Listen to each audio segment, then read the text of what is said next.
Welcome back to episode 2 of Macalite's Shards of Amber. Thank you for turning back in. We have a special guest tonight, everyone's favorite, Steven. Thank you for filling in.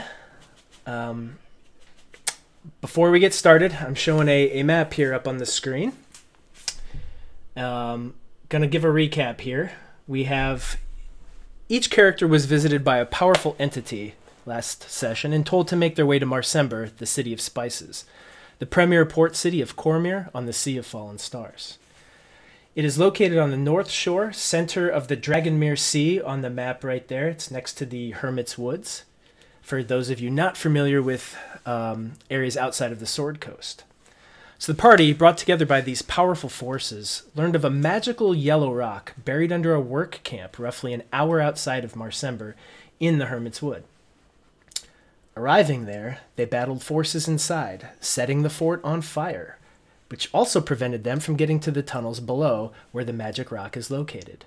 But in the process, they were able to save 5 children who were being used as leverage to keep the labors working. So we pick up here, after the adventurers have saved the children and are ready to take them home. Tonight, I will also be playing the part of Ozak for a short period of time, as he is out tonight. So, y'all, you have 5 children in tow. What would you like to do? Well, obviously, we've got to get them back to the town as fast as possible. And the quickest route was across the bridge, correct? That is correct, because the fort is on fire. The main gate out of is going to be impossible for you to get through. It was about an hour's walk that way. However, going back down, because there is the big drop-off, going back down around the bridge at the bottom part that you encountered, it's going to add probably another hour because you have to wrap around and then go back under. You have to go out of your way to get back on path. So it's going to be about a 2-hour travel back to Marsember. I lean down and I tell the children, Are you guys up for what could be a long hike? But I promise we'll keep you safe. As long as we're not in there, it was very scary. I know it was, but we'll keep you safe. Just stay with us, all right? Okay. I just want to see my mommy. We'll make sure that happens. I promise. You have my word. Okay, I like you. No, sorry, DM. Am I still in my wild shape? Because I was at the end of that, just shaped. You'd come out of it because the hyena was scaring the children. Okay, there we go. And Ozak kind of also as you go down, Ozak kind of stumbles up in his grandpa voice and says, "Kiddos, just follow Grandpa Ozak. It'll be a little bit of a longer walk, but if you get tired, we can carry you. We want to get you home safe, but once we get home, you'll have to show us how to get back because we don't know where you live. Can you do that for us?"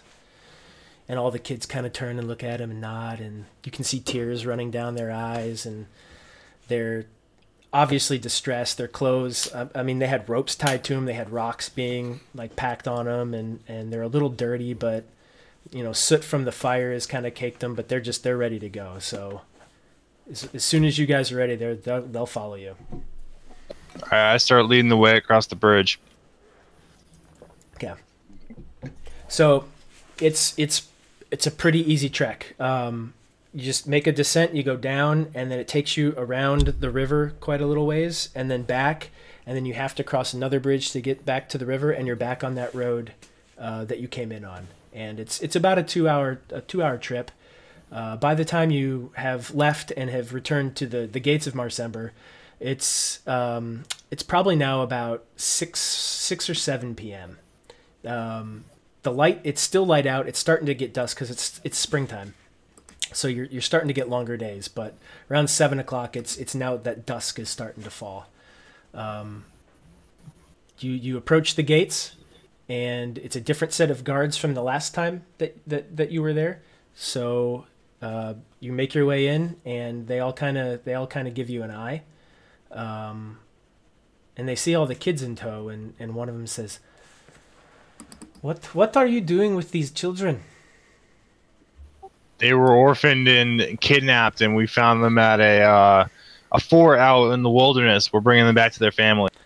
Oh, you have found the children? No. Oh, that is wonderful. Please take them back. You go. Go quickly. Their families are waiting. Thank you. We will deliver them safely. And Where are they waiting? Oh, at their homes? We've told them to stay there? Okay. Because we did not know. I mean, we are looking for children. We do not know where they are. But you have them, so please take them home. And they Okay. They kind of open the gates and like hurriedly push people kind of out of the way, like making a space for you guys to shuttle through quickly.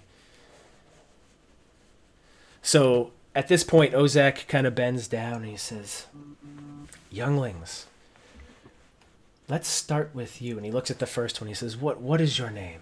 He says, "My name is Nazvi." He says, Where do you live, sweetheart?" She says, "Just follow me." And as you start to go, you kind of sort out what order you need to go to get the kids back. I'll give you the kids' names. There's 5 of them. You have Nazvi, Fen, Louisa, Peter, and Samir. And the order that they go, like basically if you want to get them home, is Nazvi, Louisa, Peter, Samir, and then Fen is the furthest away. So it's probably going to take you guys... I don't know how long it's going to take you guys because who knows what the parents are going to say. So let's go ahead and get cracking there. To get to Nazvi, Nazvi first is probably about a 10-minute walk from here. She lives fairly near the gates. Do you guys think we should stay together and bring everyone together as a group? That might be easier to explain to all the parents if they see all the children together. Yes. Then they could just think that we took the kid, and nobody likes that. So no. So Nazvi, can you show us where your home? Yes, I can show you. That's not a problem. Just we go left here, and then down by the merchant shop we go right, and then we live just behind there. Well, that sounds good. Why don't you go ahead and lead the way, and I'll be right behind you with everybody else trailing me. And she grabs a hold of your hand and kind of takes off, and Peter and Samir have grabbed Ozak's hands, and they're holding on to him, and he's just kind of trudging along right behind you. And Fen has also come up to you, Osel, and he's grabbed your other hand, and then Louisa has kind of grabbed onto you, Quill, and she's following you. So you make your way. Yep, go ahead. I'm going to hold Yip Yap's hand as well, just so it looks... Okay, so you've got the little one in tow, and then you've got a peculiar-looking halfling in tow, and you make your way over to Nazvi's home, and she knocks on the door, and hurriedly, like very quickly, it opens. It's a plain wooden door. It's a pretty plain building. It doesn't look like it is. She comes from a lot of money, and when the door opens, a visibly distressed woman, like early 30s. You can tell she's been crying. Her eyes are like puffy, and she enters the. Oh my god! Oh my god! Oh my god! Thank you! Did you find our daughter? Did who took her? Oh my god! And she just grabs her daughter and like pulls her really tight, and is just like sobbing, like and laughing, and like so many emotions are just coming out. She just can't quite comprehend what's going on. I'm glad we were able to bring her home safely to you. That was our #1 priority once we found the children. And as she's with that, her husband comes up behind her, and he's a laborer, and he's Yip Yap. You've seen him before. He's not one of the ones that you would go in with, but you've seen him when you were digging. and he kind of comes in and wraps his arms around his wife and his daughter, and it's a pretty touching moment, seeing like that reconnection, and you know, everybody's crying and smiling and happy and sad, and the father then kind of backs up and says, I knew they wanted something down there, but to take my kid, to take her and use her as leverage, that's just, it's unfathomable and unconscionable. I can't believe Drimnin would have done that. He's a horrible human being. Did you? He is no longer. He is no longer. You killed him? Oh, yes. We did. Who killed him? Which one of you killed him? I killed him. I snuffed him out. This will never, ever bother anyone again. And he looks at you and just like straight up in the eyes and just extends his hand out. I shake his hand and I say it was like I said, utmost importance to bring the children back once we found them. I was more than happy to put an end to the evil he was doing. We cannot thank you enough. You've done our family a wonderful service, and if there's anything you ever need, be it place to sleep or anything, you find us, and I will help you in whatever way I can. I'm gonna try to tap Osel, you know, on the leg and like show him my hand and like kind of point to my hand, you know, discreetly so that guy doesn't see it. But oh, okay. Perhaps we could be compensated for our trouble. Well, I don't have a lot of money. And he looks at his wife. He says, "Do we go grab the emergency? Go grab something from the emergency fund." And you see her like scuttle off back in, and she comes back, and she's got this like little canvas. It's almost like a purse, and it's kind of bound by string. And she opens it, and you hear, you know, some coins rummaging around in there. And she pulls out like a handful of silver pieces, and she starts kind of counting them out. And she's like, "I've got 15 silver and a gold. That's almost the last of it, but you're here." And she hands it to you. I take it in my hand and I say, "This is we appreciate that, thank you." And I turn around and I put it in Yip Yap's hand discreetly. Yeah, I'll tuck that away. And you can he puts his hand on his wife's shoulder and like squeezes it, and she kind of like flinches, and you can see, Osel, you can see that this is really going to be a struggle on them, and it's really going to hurt them. But he's not gonna tell you he can't. So at that point they kind of say thank you again, and they bring their daughter in and close the door. As they're closing the door, I'm going to hand them my last 2 gold pieces and just wink at them. Okay. So as the door's closing, you kind of like put your arm in to stop it, and then you just kind of hand your other arm, like you grab her by the arm and you put your other hand in, and you're able to just drop it off in her hand, and you feel a squeeze on your arm, and then the door closes. Okay, we must make way, guys. Look, we must make way. It's getting dark out here. Ozak. I look down. Oh yeah, go ahead. I look down. Who's next? Who's the closest next to this area? And then Peter chimes up because I think I am. You spoke up, so let's go to where your family is. Like, why don't you lead the way? And I kind of reach out my free hand and back for him and see if he'll come with me. And he does. And while you do that, Ozek walks up to you and says, "We need to hurry this up. This is moving too slowly. These children need to be reunited quickly. I will take Louisa and Samir, and I will return them to their homes. All right, why don't you take Yip Yap with you, so at least there's multiple of us with each other. And he says, "No, I'll be okay. I need to speak to these families one-on-one. I need to let them know what's going on. Come find me in the Tankard of Eels. That's where you'll find me after this." All right, well, we'll find you. And he grabs Louisa and Samir's hands and walks out.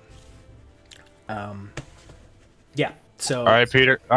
Well, let's go ahead and get you home. Let's go. So Peter says, "Okay." So, and he starts like rattling off directions. We're gonna go left down here, and then there's the fishmonger's place. We're gonna go right after that, right. And then we're gonna go straight about. Just what?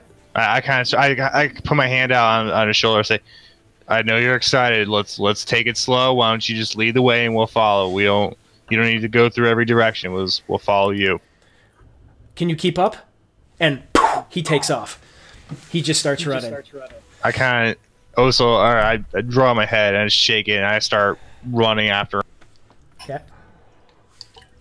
He's not hard to catch. He's like a 7-year-old boy. So you're able to catch up to him. The rest of you guys take off running after him too? Yeah. We just say excitedly, "Let's go, guys, let's go." So you're going through, and you have to go through like one of the more. You're kind of near one of the dock areas at this point, and it's late, but it's still bustling. Like people are still unloading stuff off ships. I mean, this is a huge port city. It's a massive port city in this area. So there are just ships everywhere, and people are still unloading stuff. There's like torches lit, lanterns out. And over as you're passing, you happen to notice a group of people outside, or kind of surrounding a gnome. And he is up on a little platform, and he's kind of got all these people entrenched in what he's doing. Zerrick, why don't you go ahead and describe what's going on right now?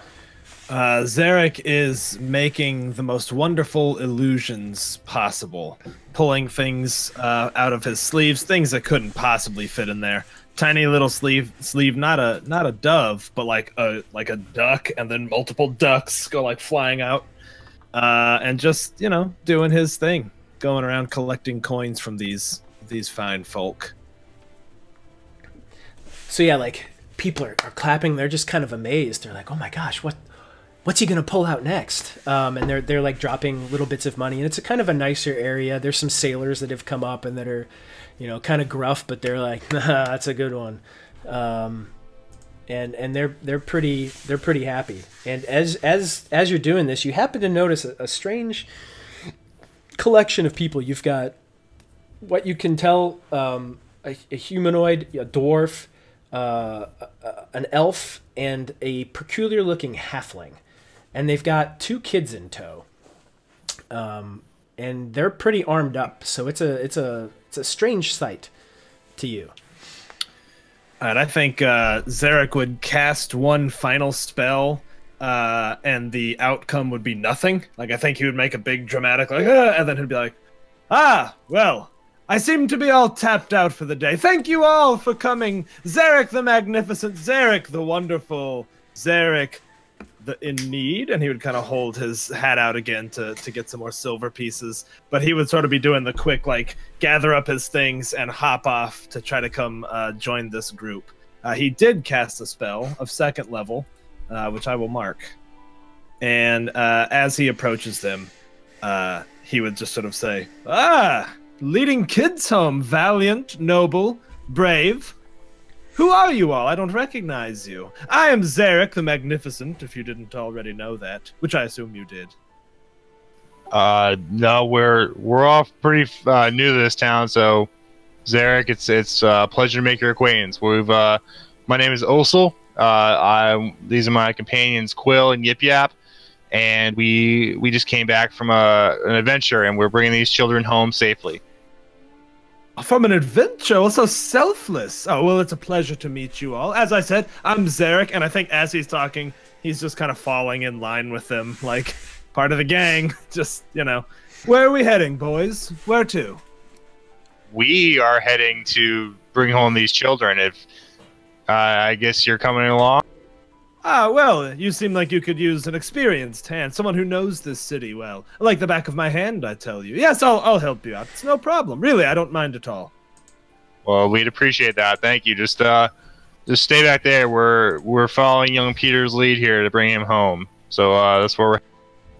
Ah, yes, young Peter. Strong Peter. Tell me, you are a strange-looking halfling friend. I guess we're about eye to eye. Did something happen to you? I'm Rolf, the looter. I don't know who Yip Yap is. Rolf, are you a gnome? Indeed I am. You are incredibly observant, as am I, and I'll keep your little secret here, but do keep it secret. There are some who wouldn't be so happy to find out about your true nature. Yip Yap. Sorry, Rolf. Rolf, the looter. Lots of people despise halflings here. I didn't know, frankly, they let gnomes into a place like this. Oh, but of course they let gnomes in. And even if they didn't, they would make an exception for Zerrick the Magnificent. Have you seen my illusions? No? I saw your illusions. Yeah, they're magnificent. No. The name is appropriate. Do we need to find your ducks, or are you good without your ducks? Oh, those were illusions, my dear man.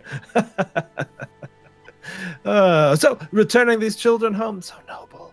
Let me help you. Fall in line, then. Let's young Peter. Let's continue on. Okay, this way, and he like points ahead, and he hurries along. He's dragging you, and in your other hand, Osul, Fen has also grabbed your other hand, and Fen hasn't really said a whole lot yet, but he's got a hold, and you can tell he's still pretty scared. So yeah, you wind your way through, and Peter gets you back to his place, and it's a little bit nicer. So when you first came into Marsember, you noticed that most of the houses had like almost like a stucco on the outside, like a plaster, and they had been painted bright colors, and they have all these canals and stuff. And this is more of like a middle class neighborhood that you're coming to.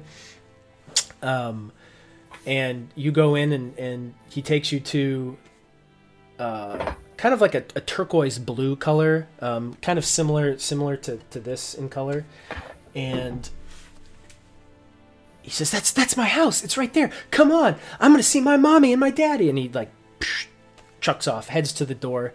A little bit nicer door. It's probably oak, and he's banging on the door, and door flies open, and it's a very similar situation to what happened. His mom answers the door. And she is like overwhelmed with emotion, crying. The dad comes out, same thing. Like he's got a little sister that's come out.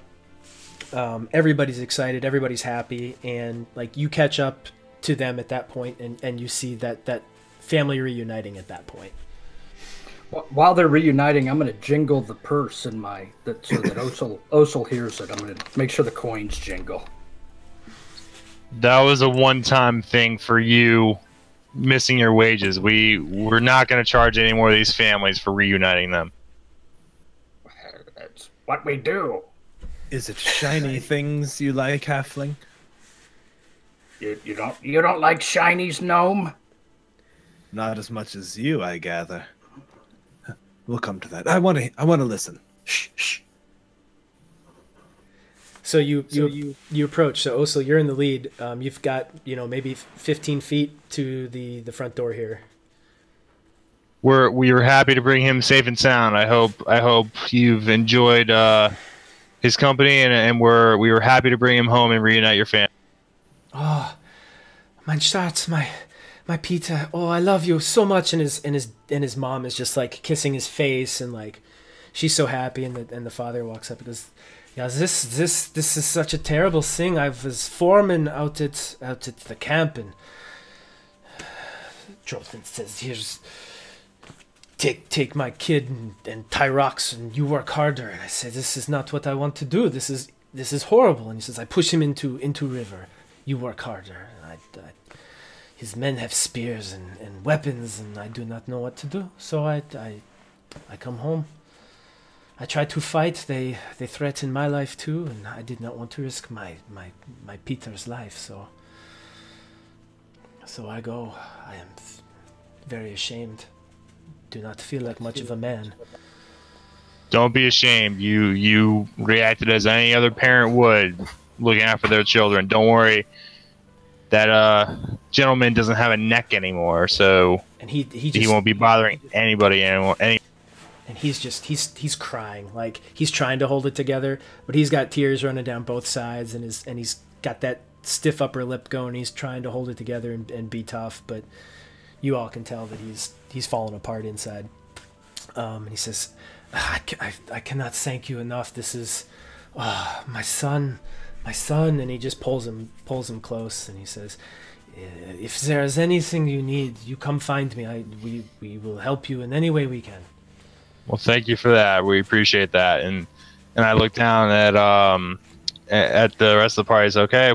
It's getting dark. We should continue on. And I turn back around. Thank you, and make sure to look after your family. It's incredibly important to keep your family together. And you don't know what it's like to not have them. So good night. Again, thank you. And he's got your hands, and he's just like. He doesn't want to let go. He's really trying to convey like just the utmost thanks and devotion to you and what he feels he owes you. And his wife kind of grabs him and pulls him off, and she whispers something in his ear, and they go back inside. So yeah, you're left with Fen. I look down, Fen. Let's get you home. Can you show the way? And he looks up at you, and he doesn't say anything, but he looks up at you, and he nods, and he takes your hand, and he starts pulling you, and he doesn't say a word the entire way back, and it's a long walk. You're going over this is a city of canals too. It's a lot like Venice, so you're going over these humps, and you see boats passing under, and lanterns are starting to light up, and torches are starting to go up all over the place because it's getting pretty dark now. And he still hasn't said a word, and he's getting closer, and the houses are getting really rough at this point. You get the feeling that you're kind of toward the like the southeast side of the city.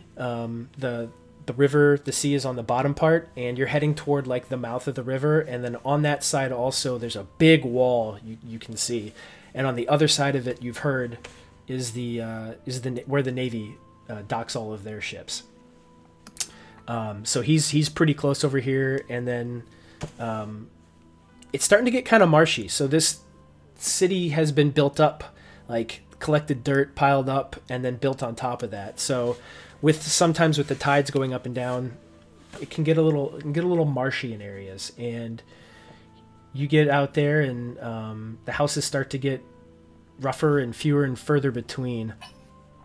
And he takes you, and he kind of he points, and you head that way. And as you do, I need everybody to roll perception.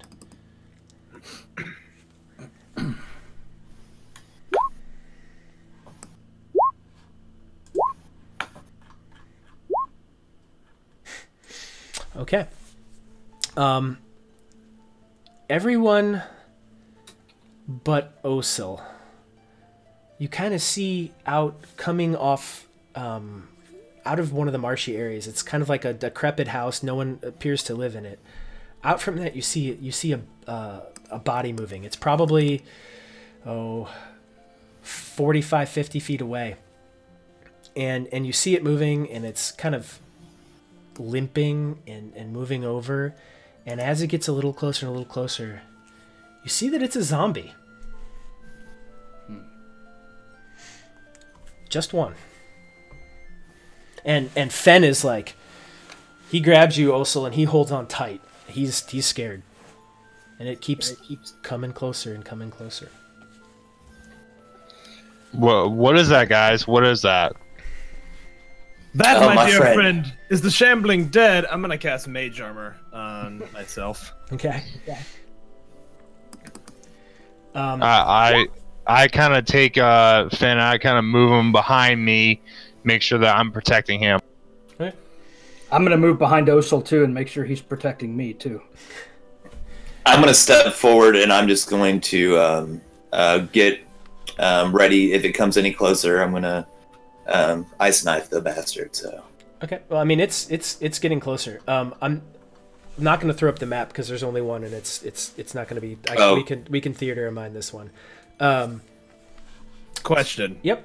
Just being a native here, this is as odd as it seems, right? It's not like, oh yeah, those are the zombies that light the lamps or anything like that. So there have been massive rumors. The rest of the party's been hearing massive rumors of undead popping up. It's been permeating. No one has technically seen anything, but they just keep dropping like, can you believe over at like my friend over at the Navy heard that they're coming out of the river mouth, and the name Delthrin Everett has popped up. So Zerrick, you're from Marsember, Zerrick? Mm-hmm. Yep. So you would know Delthrin. He is he's very old, reasonably old for a human. He hasn't been seen in many decades.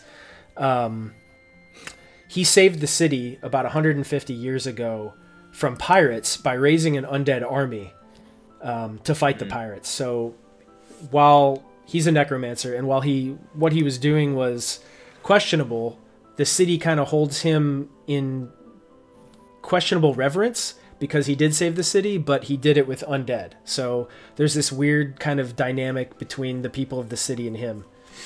But gotcha. There haven't been really... There's rumors of undead patrolling, like undead sharks, giant undead sharks patrolling the river mouth.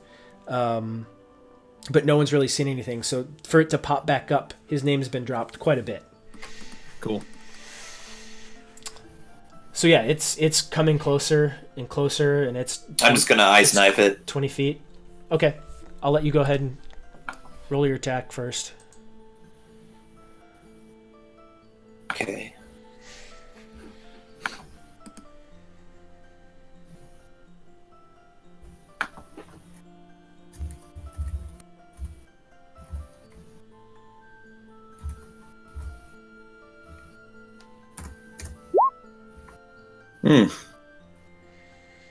That hits. Go ahead and roll. Oh, nice. Yep.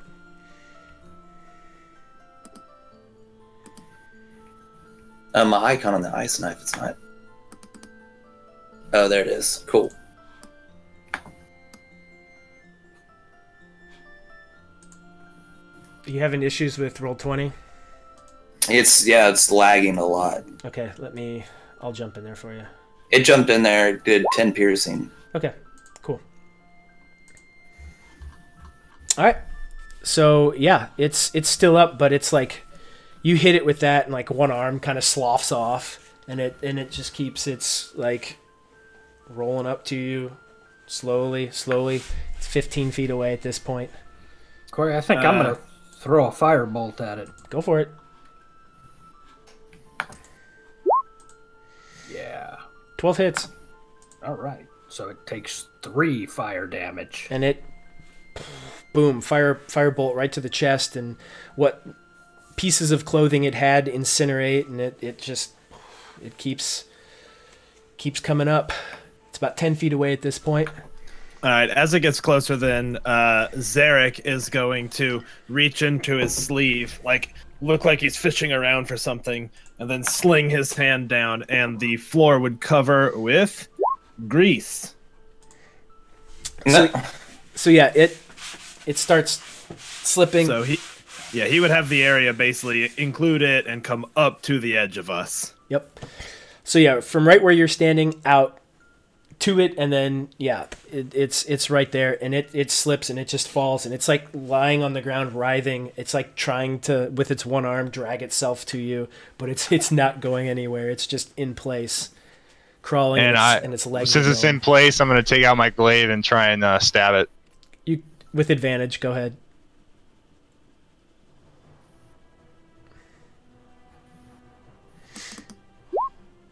Yeah, that hits. Cool. 5 slashing. Go ahead and describe your kill. So with Finn behind me, I kind of look toward him and I just stab him right in the neck, just like I did in the fort. Just try and end him, and even after that, I stab him again right through the head. Okay, and it expires. And Fenn is behind you, and he's like shaking. He's scared, and he points, and you assume that's where he lives, where he's pointing. Ooh.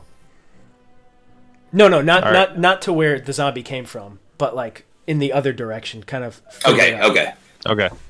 Dear child, is your family protected from these creatures?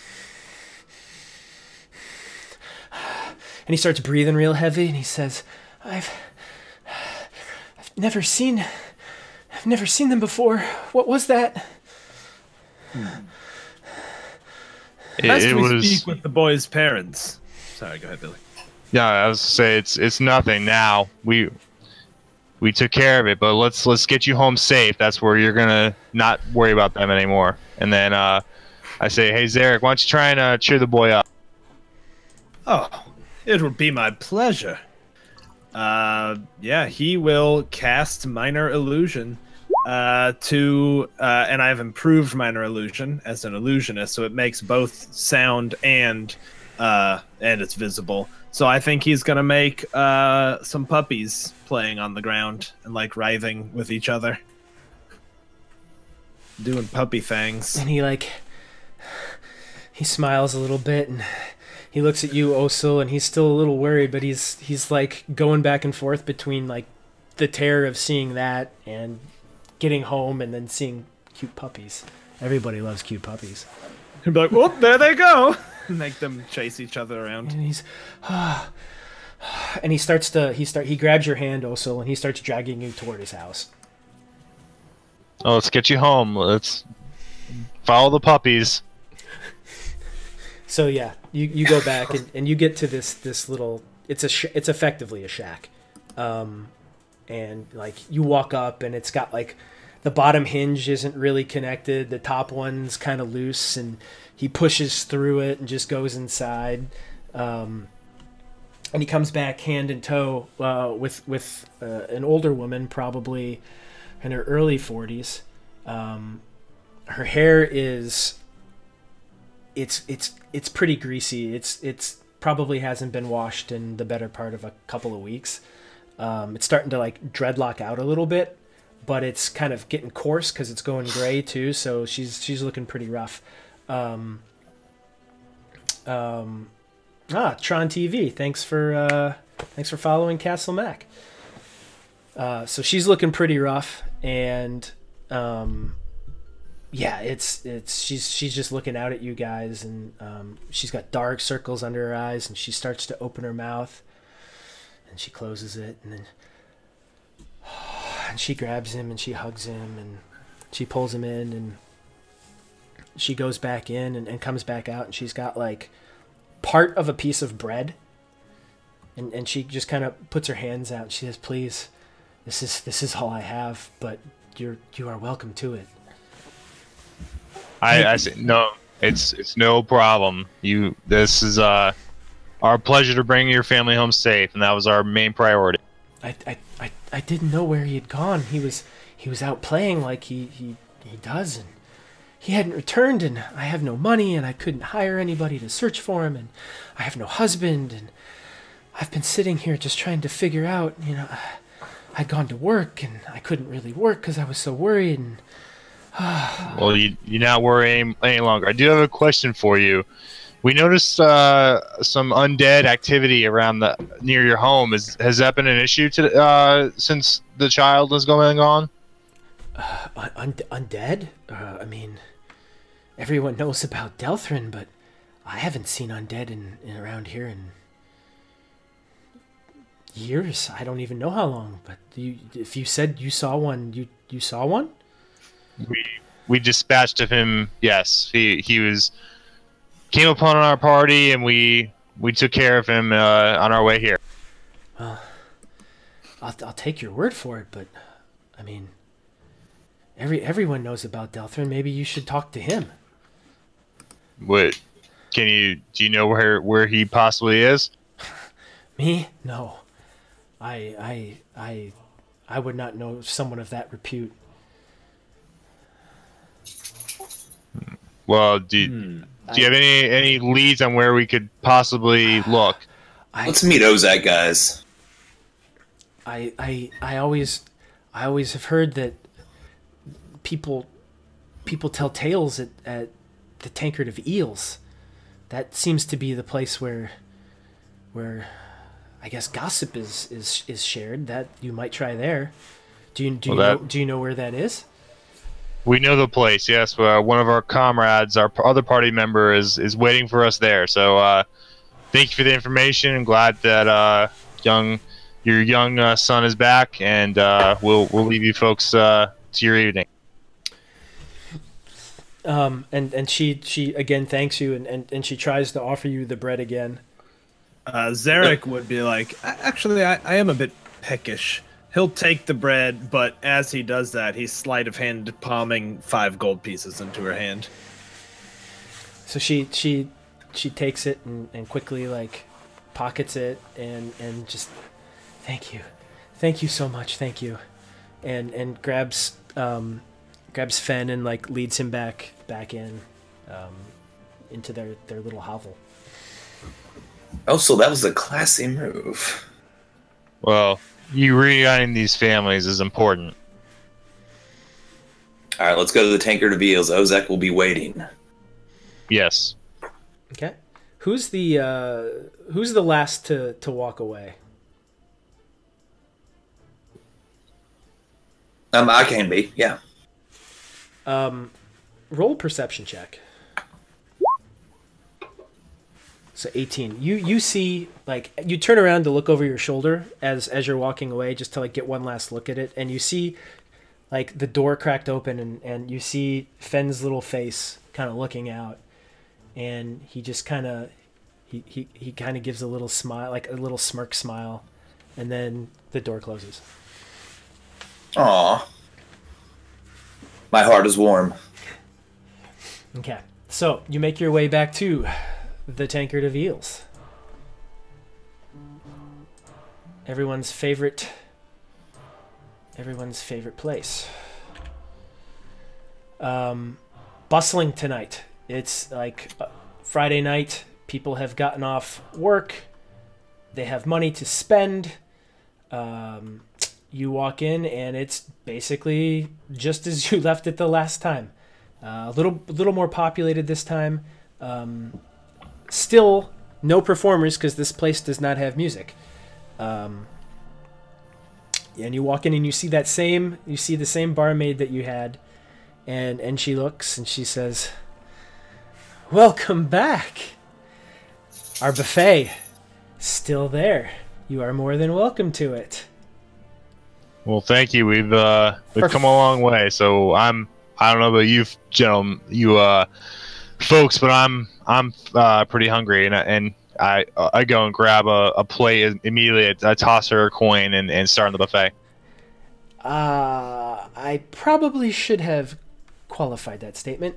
It is 5 gold for the drink and the buffet, just like breakfast. Fair enough. And I take a couple more coins out and I hand. I'm sorry, did you say 5 gold? I did. We have the finest selection of drinks and food. It's basically as much as you would like to drink and as much as you would like to eat.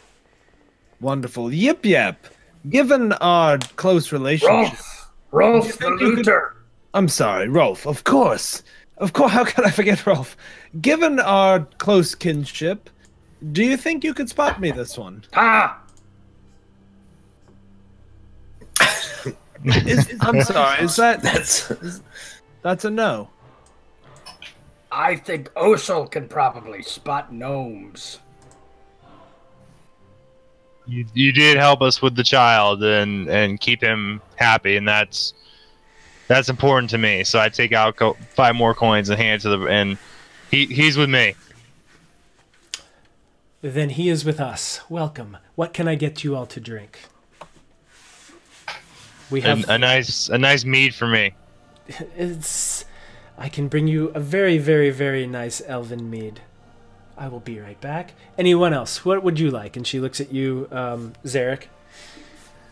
I'd like to start light. What white wines do you have? We have a very light elven, like a 1392. Quite fruity, a little dry, a little oaky. That'll do. A little buttery. Okay, I'll be right back. She looks at you, Quill. More brandy? Not tonight. I'm without coin, and I just light my pipe. Very well. I suppose I will let you hang out since we do have paying customers with you. And for you, young halfling? Halfling. Rolf. Rolf the Looter will have a halfling brandy again. Very well. And she comes back. She goes back to the bar and whispers back into the barkeep behind there, and then comes back out a few moments later with all of your drinks. And which table would you guys like to sit at? We don't see Ozak, do we? You do not see Ozak. He is nowhere to be found. Rolf, you do know that Looter is not one who plays a lute. That would be lutist. Lutist? Looter. We've gone through this. Very well. Well, I look back and Quill, why don't you grab us a table? Wherever you prefer is fine. I'm just gonna go back to the same table we were at at breakfast and kind of treat it as our table. Okay. You know. And you sit down and you see some of the same people. You kind of get the impression that this group of people comes here a lot. It's kind of like, while it's a local establishment and they have regulars, it's like a little bit higher end regulars. But yeah, it's happen in place. There are probably twice as many people in here as there were this morning. Any other gnomes in here? I'm going to look around for gnomes. The only gnome you see is Zerrick. There's a few half-elves. There are some full elves. There's a couple of dwarfs, but mostly human. And there's a pair of halflings too.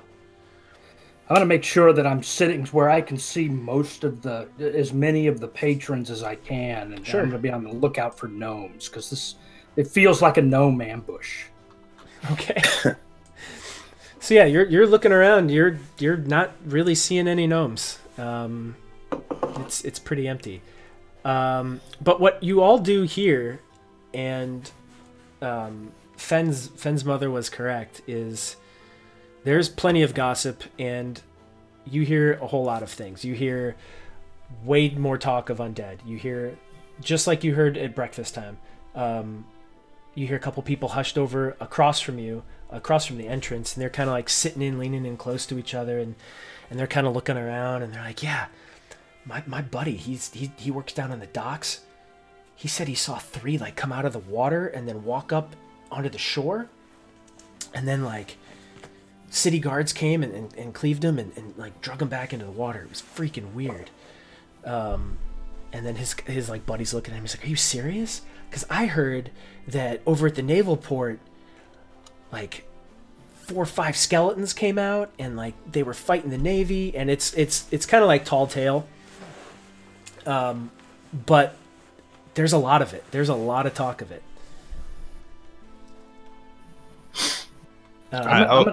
I'm eating my food, and I'm going at it because I'm pretty hungry.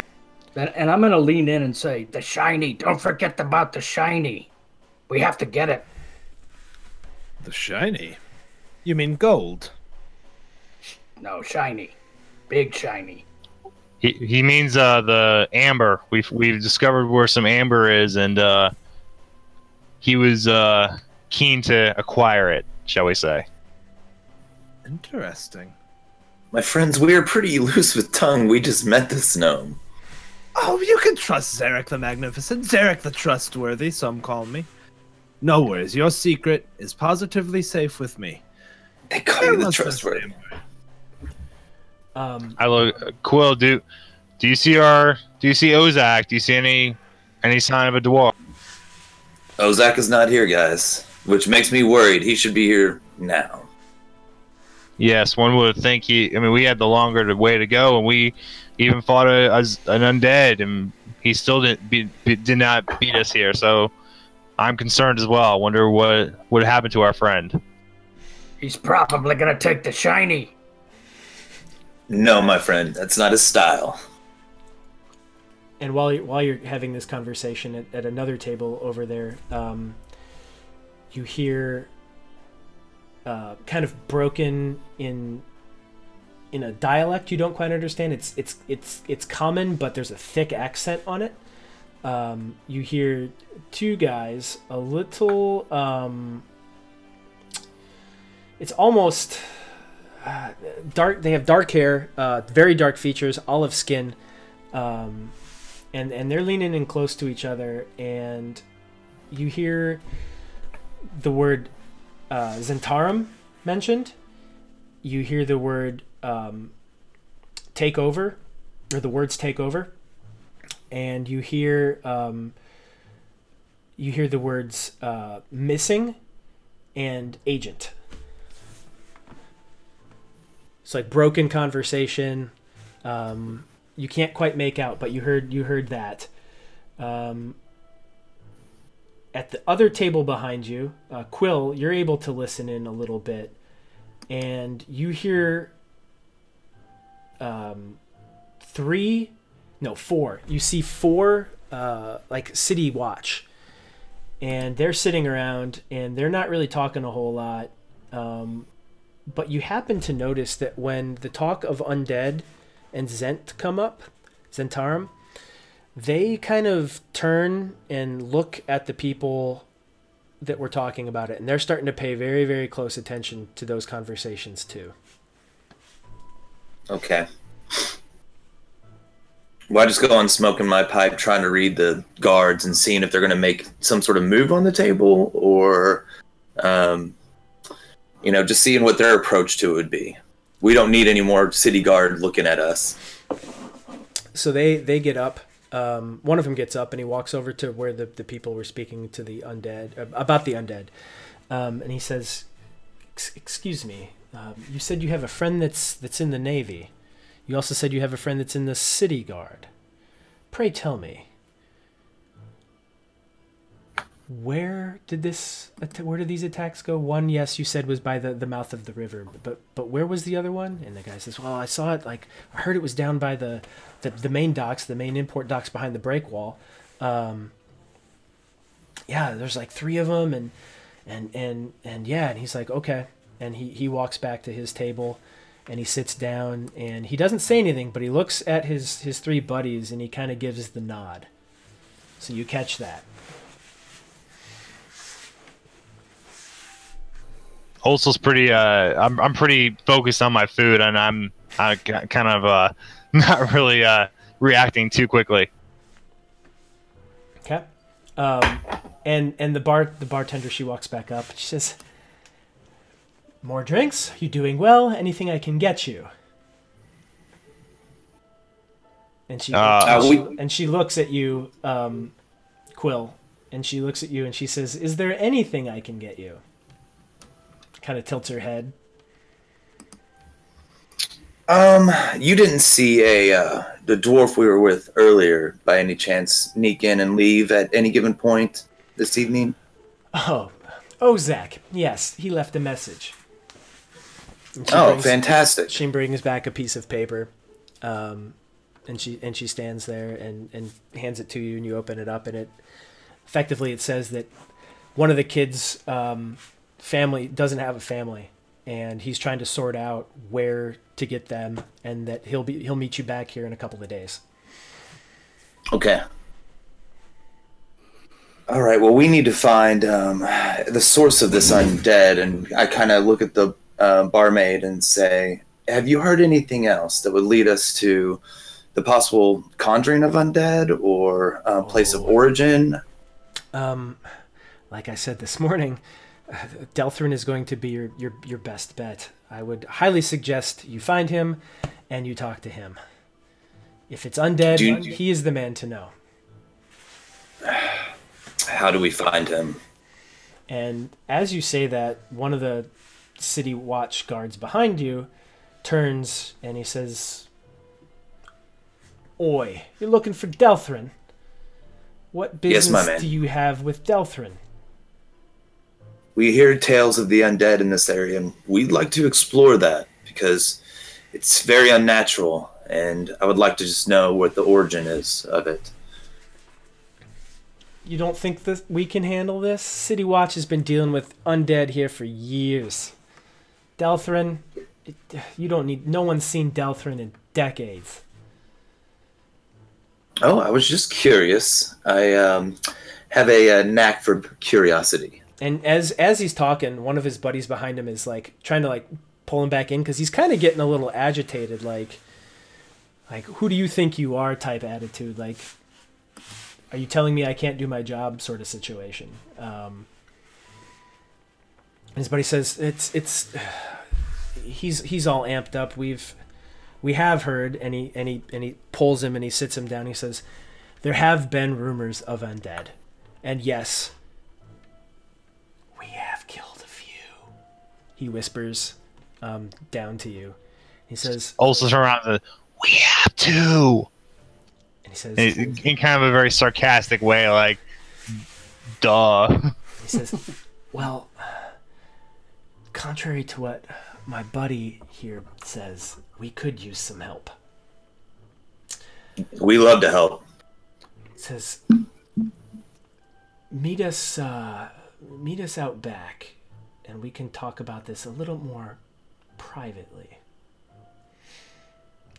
That sounds fantastic. Finish your food, guys. Finish your drinks. Question. This is all you can eat. If we leave and come back, what's the statute of... And as he says it's shoving his face. The barmaid, she comes back and she says, well, if it's within the hour, you are more than welcome. But after an hour, we consider you to be gone. Very well. Then we'll keep it brief, right, fellas? Yes, very brief. And she winks at you, Zerrick, and she's like giving you that I know what you're trying to do thing. She doesn't disapprove. Right. Just make some room. So you see all the city watch get up and they walk out the front door. And the one guy takes the rear and he kind of motions like just a discreet hand signal to follow. I immediately follow. So you guys all get up and walk out? Yeah. Okay. Yep. So you get up, you head out, and they lead you like around to the side. It's not quite the back of the building, but it's around kind of like in an alley to the side. And they say, so yeah, they look around. They don't see anybody. We're trying to let the rumors just go. We've been told that it's best if they just continue because people don't know if it's really true or not, and they'll just be more concerned about telling taller tales than actually, dealing with the problem. And we're trying to eradicate what we can. Did you guys hear about the barge cremation gone wrong? Barge cremation? No, I don't believe. I haven't heard of that. Have you, fellas? No, sir. Okay, so, and he looks at you, Zerrick, and you would know what this is. So, the poor in this city who can't afford to be buried further up north where the ground, like where they can actually dig, it's kind of also like New Orleans where they can't dig down to bury their dead. They put all of their people on, like the poor people, effectively on a barge, set it out into the water, set it on fire, and then let it sink. So they burn their dead and then it sinks. And that's pretty common for the poorer people of this town. So he says, yeah, the last barge cremation we did, apparently it didn't burn all the way before it sank. And like 20 hours later, undead were creeping up onto the shore. We had to take them out. It wasn't pretty. We've been doing this pretty covertly as best we can. We've had guys going out in skiffs and just like spearing them down, and it's pretty dirty work. So if you're in it, we'd like to try to find the source of this. You know, if you can find Delthrin, I can tell you where his last home was. No one's seen activity there for a few years, but I can tell you where it is. We'd be happy to help in any way we can. That's fine. We do have a particular set of skills, the assembled gentleman and I, and discretion. They call me Zerrick the Discreet, in fact, so you can trust us to keep this between us, keep it off the streets. I will trust you with that. And he like looks at you and kind of gives you a wink and a nod. But there's a price. We're all thinking the same thing, right? We're all thinking about. I'm gonna jingle my coin pouch again. Jingle it. And he goes, alas. He kind of turns and he looks at his buddy back there, and he shrugs, and I can probably allocate like 25 gold apiece. That is fantastic. Just bring back some skulls. We can certainly do that. Yes, of course. That's probably the best I can do. Just as many as you can. Or if you can find Delthrin. And with that, he kind of like pulls himself back up and he says, if you can find Delthrin and you can bring him to the Watch Commander, there will be 100 gold in it for all of you. Well, bring him alive? We're talking. Yes, alive. Dead, he's useless. Okay. Well, let's get to investigating then. Tell us where this Delthrin once lived. And yeah, sure. And you can see like he's had this idea that he thinks is going to like impress his his upper level people in the watch, and he's like, yeah, this is gonna work out. I'm gonna get some other people to do my dirty work, and he's all proud of himself. Kind of like chest is puffed out, and he's like, yeah, I'm the leader around here. So he comes back and he says, okay, so he gives you a list of directions that basically take you to Delthrin's house, and he describes it, and think of it like kind of an old Victorian house with a like black wrought iron fence around it, and it's kind of in disrepair at this point. It doesn't appear that anyone's lived in it, and that's the best way he describes it. He's like, shutters are kind of hanging off. You'll know it when you see it. It's surrounded by homes that have been kept up. It's the only one that's kind of fallen apart. Noted. And let's go finish our meals, and we should approach in the morning when there's daylight. Says, yeah, we wouldn't want to run across any more undead in the dark. Says, that's fine. There's you can stay here. It's a pretty good spot. It's a little pricey, but I mean, the food's good, the service is good. It's up to you though. You can, and he explains like how to find like where he's gonna be located and where you can get the money when you bring whatever back with you. Okay. It says take like 2-3 days, bring me what you can, and we'll see you then. They all take off. They file out and start on their little patrol.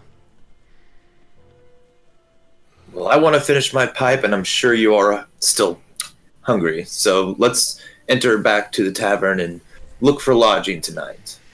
Okay. Sounds good. Sounds like a plan.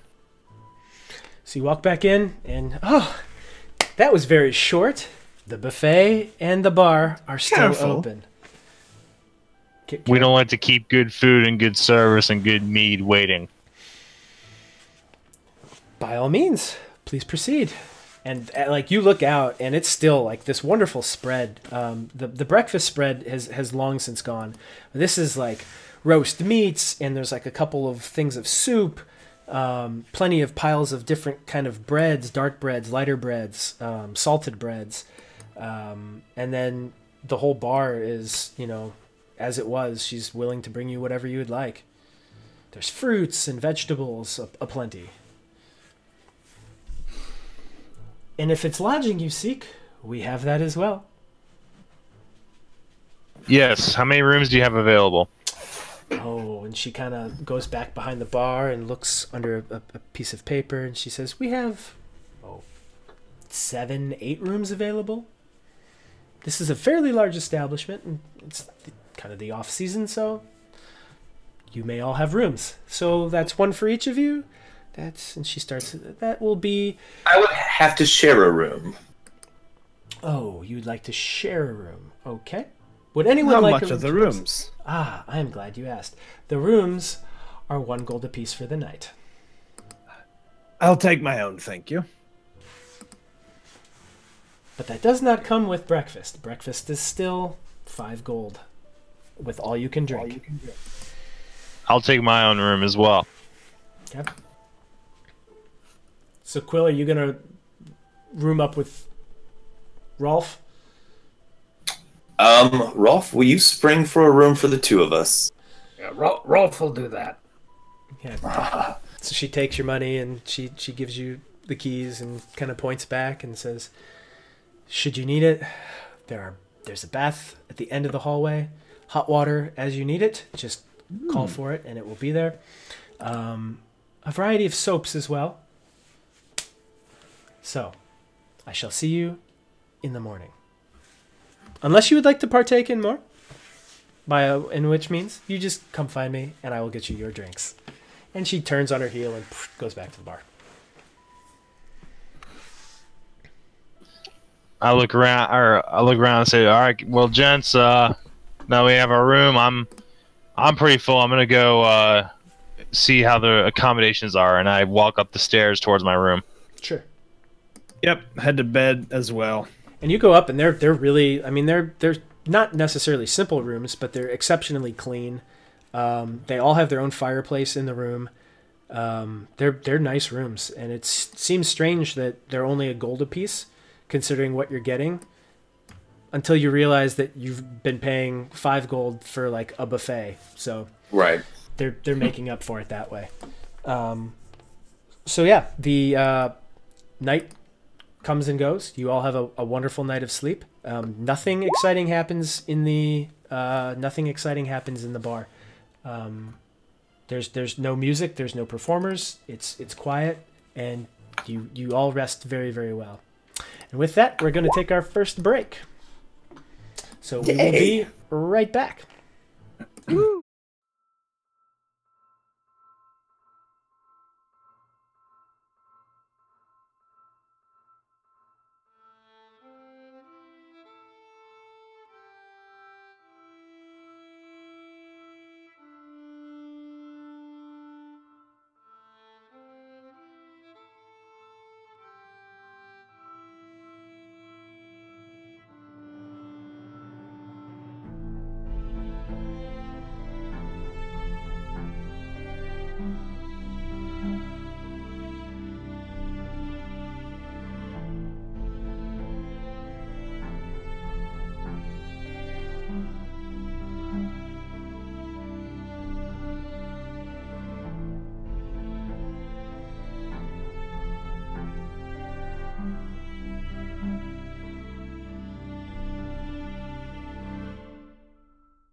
And welcome back, everybody. Discord just went wonky. Uh-oh. Yeah, we are all over the place. Let me switch to this one and see if it's any better. Nope. Ooh. And technical issues continue. Ah. You look good, Steve. Everybody else looks... I mean... You look good today. Zerrick the Beautiful. All right, so... I've got like 2 heads. This is crazy. Yeah, I have no idea what just happened. Fun. Let me see if I can fix all of this really quick. Ye olden time, technical difficulties. Always fun. Let's see. God, it's like everything reset itself. It's weird. That is bizarre. So, in the meantime, Yeah. let's talk. Let's talk about what other stuff we got coming up. Yep. So, let's see. Gosh, we've streamed every day for 7 days straight, which is crazy. That's awesome too. Yeah. Let's see. So Sunday, back with Waterdeep Dragon Heist. Tuesday, back with Chronicles of Peril after 2 weeks off. No Macolites next week. I don't no. Are you doing one next week, Corey? We're doing one Monday. We're doing Monday. Yeah. Yeah, you're doing one Monday. Okay. I know the schedule got crazy, so I don't have it in front of me. So, okay, cool. So we've got Sunday, Monday, Tuesday of Castle Mac goodness. And then I think there will be a break until the following Sunday.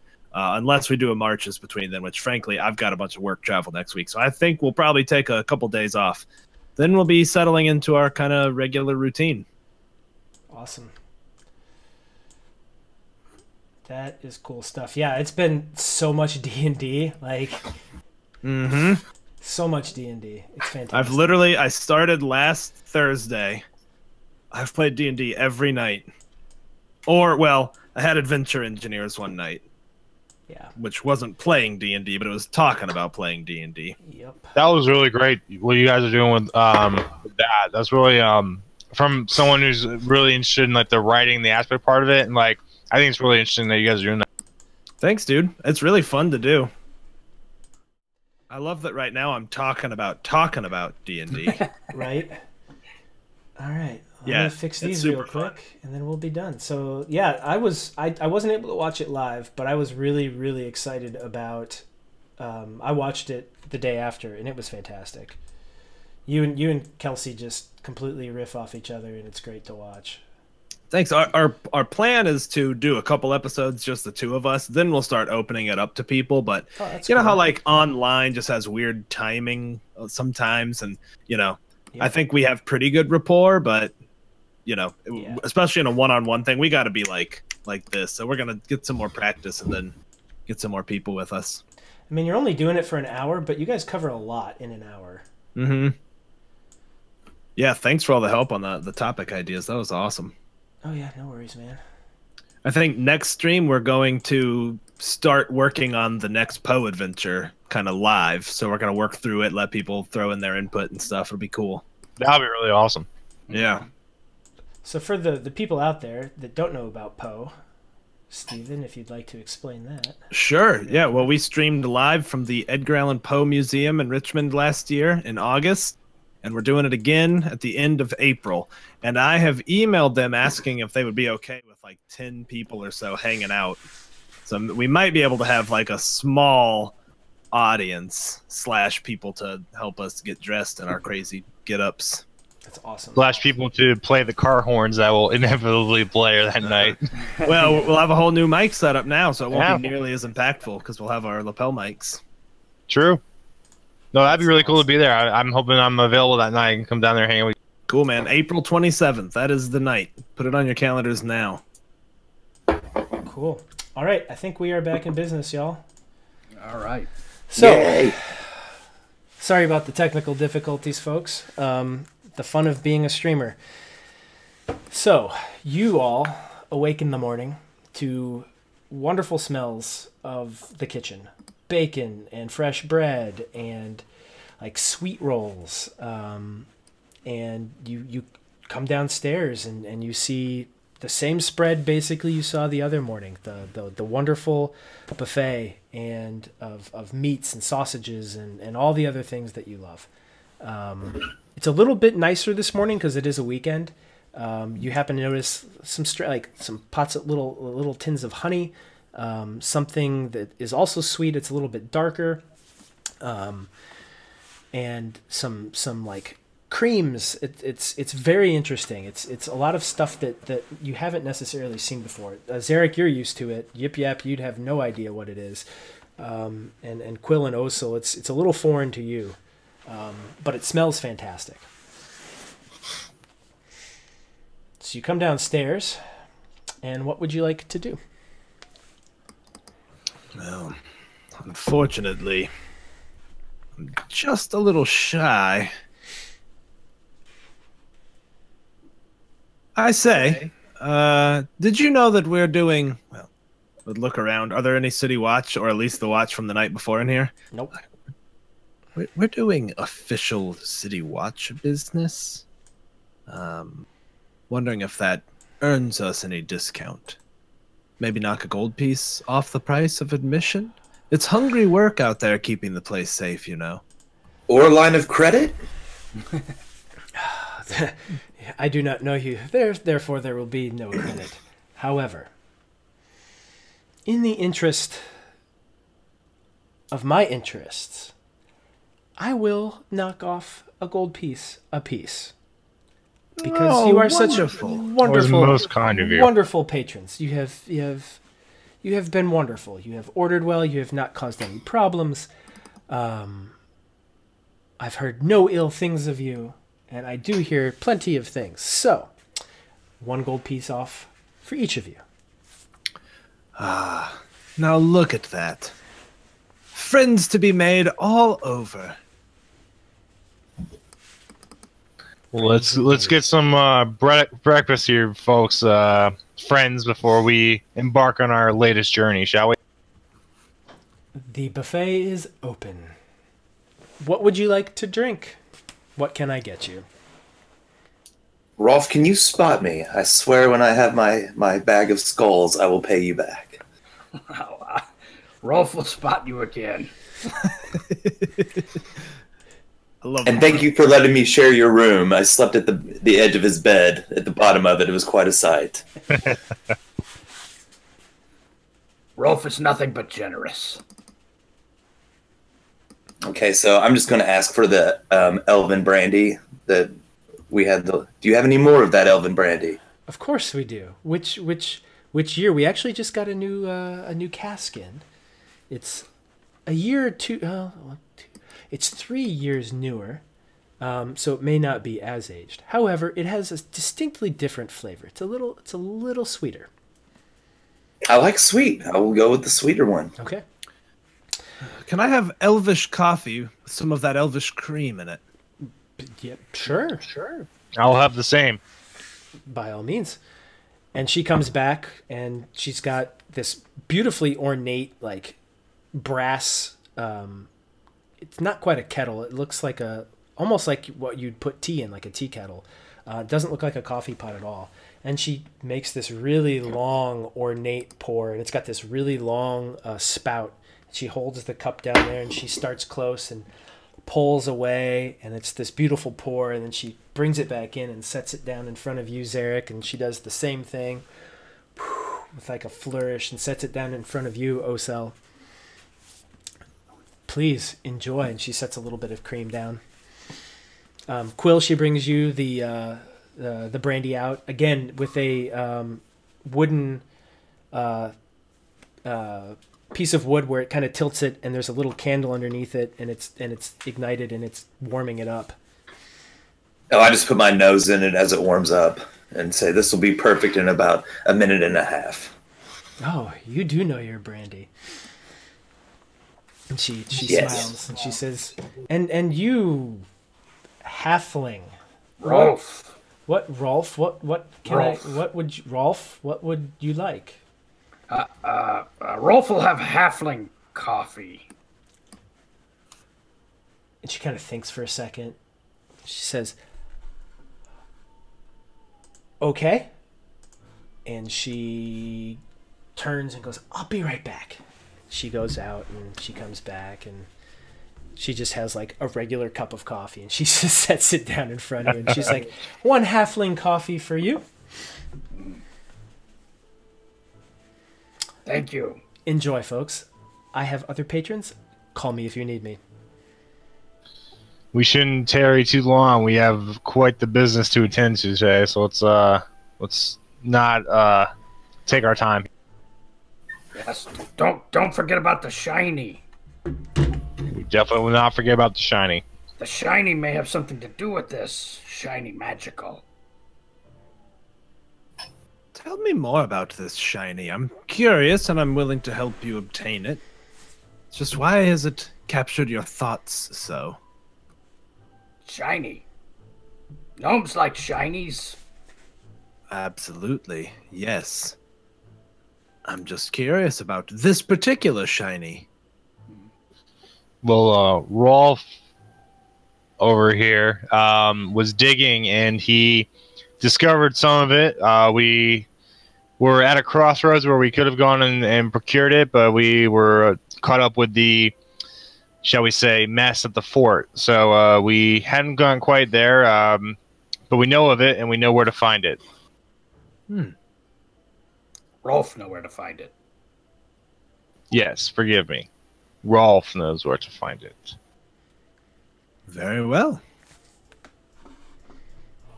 Well, I do think that we need to find the source of this, the undead, if you will. I say we head in that direction immediately after breakfast and see if we cannot discover. Plus, there seems like a lot of coin to be had by procuring, well, said gentleman and some of the undead. I agree. I think we should dispatch of them first as quickly as we can, and then get to the shiny. Rolf, you agree? No, shiny may be gone. Shiny. Others know where shiny is. There was a lot of people looking for it, Osel. What are your thoughts, Zerrick? Should we entertain the amber, or should we go after these undead? Well, we did promise that we would deal with the undead. And there is a bit of coin in that for us, which your elf friend certainly needs. And we promised to do it in 2 to 3 days, so we might not have time to get shiny and do this. And don't forget, Ozak might want to have a crack at the shiny as well. He is a dwarf after all. Ozak not here. He'll meet us here in a couple days. Yes, he will. I think we should keep our promises to the city watch and go after these undead, and we'll come back for the shiny. It's not going anywhere. I'm sure that we'll be able to procure it when we get back.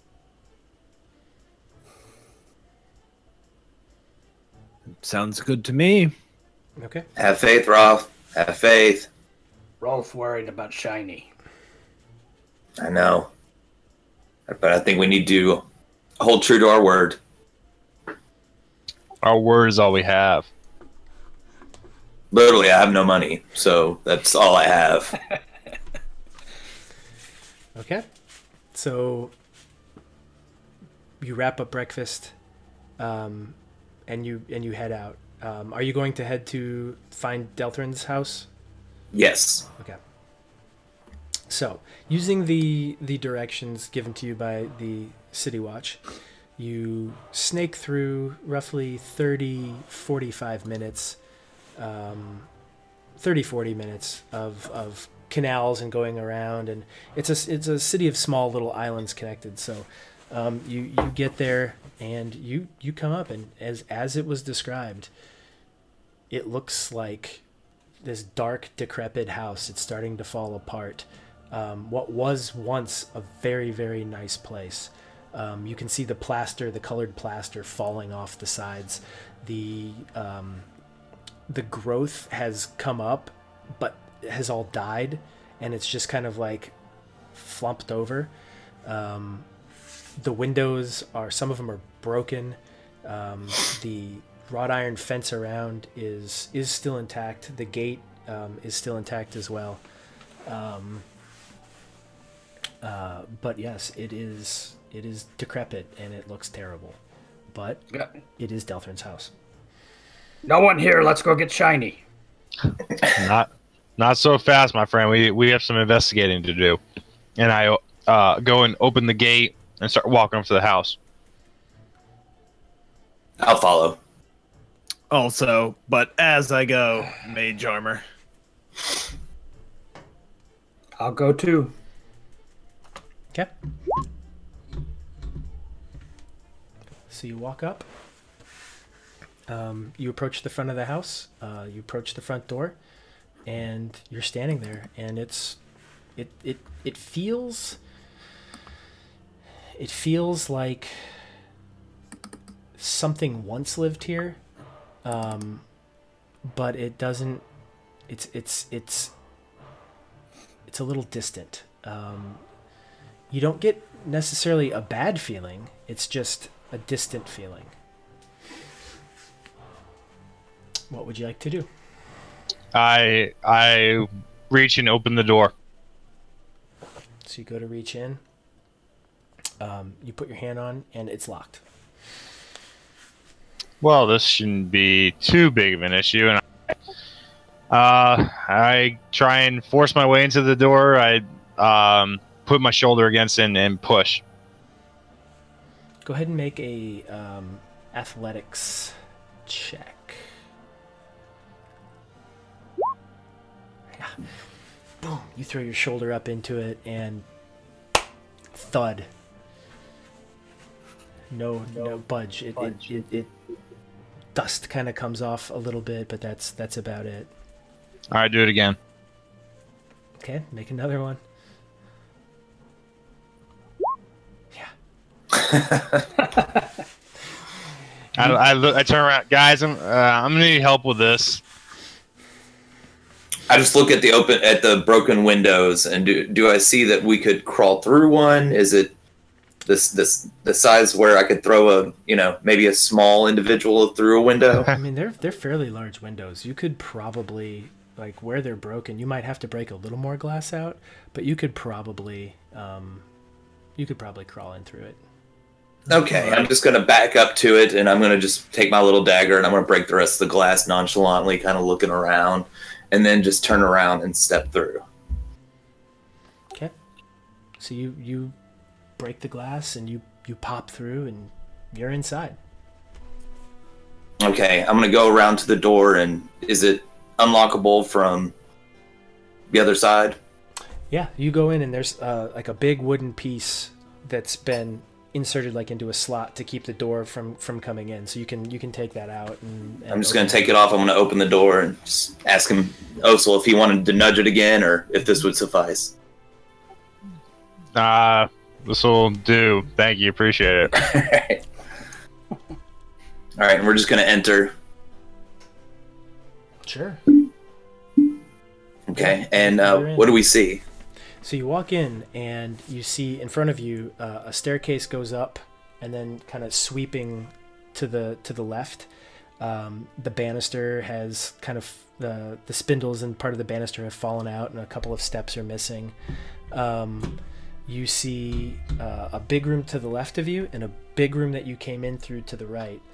You presume the room you came in through was the dining room, and then to the left would be just like more of a living room area. The hallway goes down, and then you're not quite sure what goes out the back from there. Before we go any further, and I regret that I don't know you gentlemen better, but which one of you has the lightest of footfalls? Which one of you is the best at skullduggery and sneaking about? That would not be me in either case. Fair I'm enough. decent, but not perfect at it. And what about you, Rolf? Rolf, Rolf maybe Rolf. All right, then. Quill, make the call. Which one of us should go stealthing ahead? I can make sure that your great becomes perfect in either case. Well, I will go ahead and stealth ahead and see if I can't figure out what's at the end of the hallway. All right, then do so with my assistance, and I would put my hand on him, and he would go invisible. Ooh. So yeah. Do you want me to re-roll or with the 15 plus? Okay. Yeah, you're fine. You're with being invisible. You're Okay. perfectly fine. Now just shout if you need us. We'll be right here. Okay, I'm just going to go down the hallway and see what I see. Okay. So you go down. It's light enough because it is daytime that you can see, there's light coming in through the windows and you can see stuff. And you see, as you go down and to the right, you see what was the kitchen. Plenty of layers of dust on everything. It doesn't look like anything has lived in here for a long time. And then to the left is another sitting room. It's like a less, I guess, like one would be a more formal sitting room and one would be a less formal sitting room. So you see parts of furniture, like part of it's been looted, and it's just in disrepair. Everything has fallen apart. Whatever it was valuable was taken, and there's just dirt and dust everywhere. I see no stairway to a basement, any other doors to go through. Just the staircase from the front upstairs. Okay. And there's not anything like on a desk or anything. Make an investigation check maybe to see if I can see anything. Go ahead. Yeah. Oh. It's pieces of wood and broken splintered pieces of furniture and like torn bits of fabric and like the remnants of drapes. Any really truly anything that once was valuable has been taken. And is there a back exit to this? Yeah, there's a back through the door. kitchen? Yeah, so it's like Okay. where you are in the hallway, if you go straight, there's a door like opposite. Okay, I'm just gonna see if that's locked, so that I know all our points of exit possibly. It's locked. In case it's locked, Can I unlock it from that side? Yeah. Okay, I'm just gonna unlock it, just knowing that if we need to exit that way, it's save some time. Sure. And then I'm just gonna walk back stealthily and then try to go up the stairs. Okay. You go up the stairs. Okay, and to the left and right, are there just bedrooms or? Yep. So you go up the stairs, and then this way there's one large, massive bedroom to the right. It like opens up and it sweeps around to the right. You presume that's like the master bedroom. Then to the left there are 3 more bedrooms, one in the front, or 2 in the front, and then 1 in the back. Okay, and I'm just going to see if I see any parchment, any maps, anything that would give. Nothing. Nope. It's basically empty. The City Watch was not kidding when they said that this place had not been lived in. Okay. Can I find any hatch for an attic, or Go ahead and make an investigation check. You're not quite sure. Looking up, you see, like, you can kind of see through where the plaster has fallen down, but you can't quite make out whether there's a whole lot of space up there, or if there's a way to get up there or not. You're not sure. Okay. Like, you think if you had someone to lift you, you might be able to climb up into it, but you can't see a hatch or an attic door, so to speak. So I'm just gonna go back to the edge of the stairs and look and say, "Oh, come here. I need your help." Up the stairs, I can't see you. Yes, up the stairs. Come to the left. All right, and I climb up the stairs and go to the left. Where I'm kind of reaching out, trying to find them. I'm just. Where are you, Quill? I'm just gonna grab his hand and pull him to where I thought that maybe I could see, and I'm just gonna say, "Hey, I'm going to have to climb you. Do you mind, or would you give me a boost?" I'd happily give you a boost, and I put my hands down underneath him, like to put his foot in my hands as I lift him. Okay, and then when I get up there, is there anything else that I notice? Is there anything that when I'm pushing and touching the walls or ceiling? You get up and you can feel a couple like loose pieces of wood, and you're pretty sure you can, like, in fact you can, if you want to pull them apart, you can like break a few off, and you could get up there. Okay, yeah, I'm going to go ahead and break it apart and then pull myself up. Okay. Go ahead and make an athletics check with advantage. Yeah. So you're able to muscle yourself up there, and you get up there, and you see a desk kind of in the back. There's a window in the back and a window in the front. And you can, like, orientated, you know where the front and the back are. So you see the back, and over by the back there is a desk in front of it. And then there's kind of like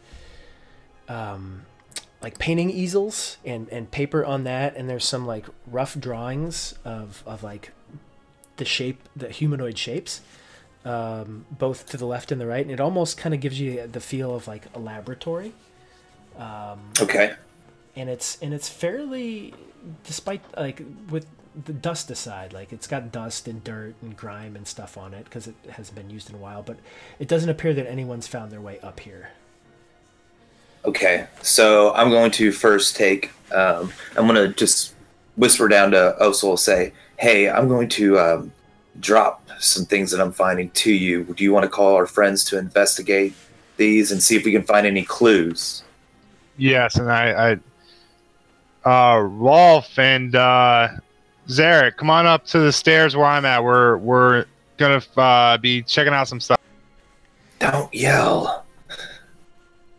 After you, Rolf. I'll quietly head up the stairs, even though that's probably pointless by now. Yeah. All right, so I'm just going to start dropping down the easels of the humanoid drawings and say, look and see if you see anything on the back, see if there's any definitive symbols. So yeah, and okay, go ahead. Yeah, looking through it, you see it's sketches of people, and some of them have, and then like sketches of skeletons, like the human skeletons, and you see kind of like an amalgamation of things. Like they've taken like a human body and then like interposed some parts. They've like rearranged. It's kind of like a brainstorming drawing. They're like trying to put things back together in different places.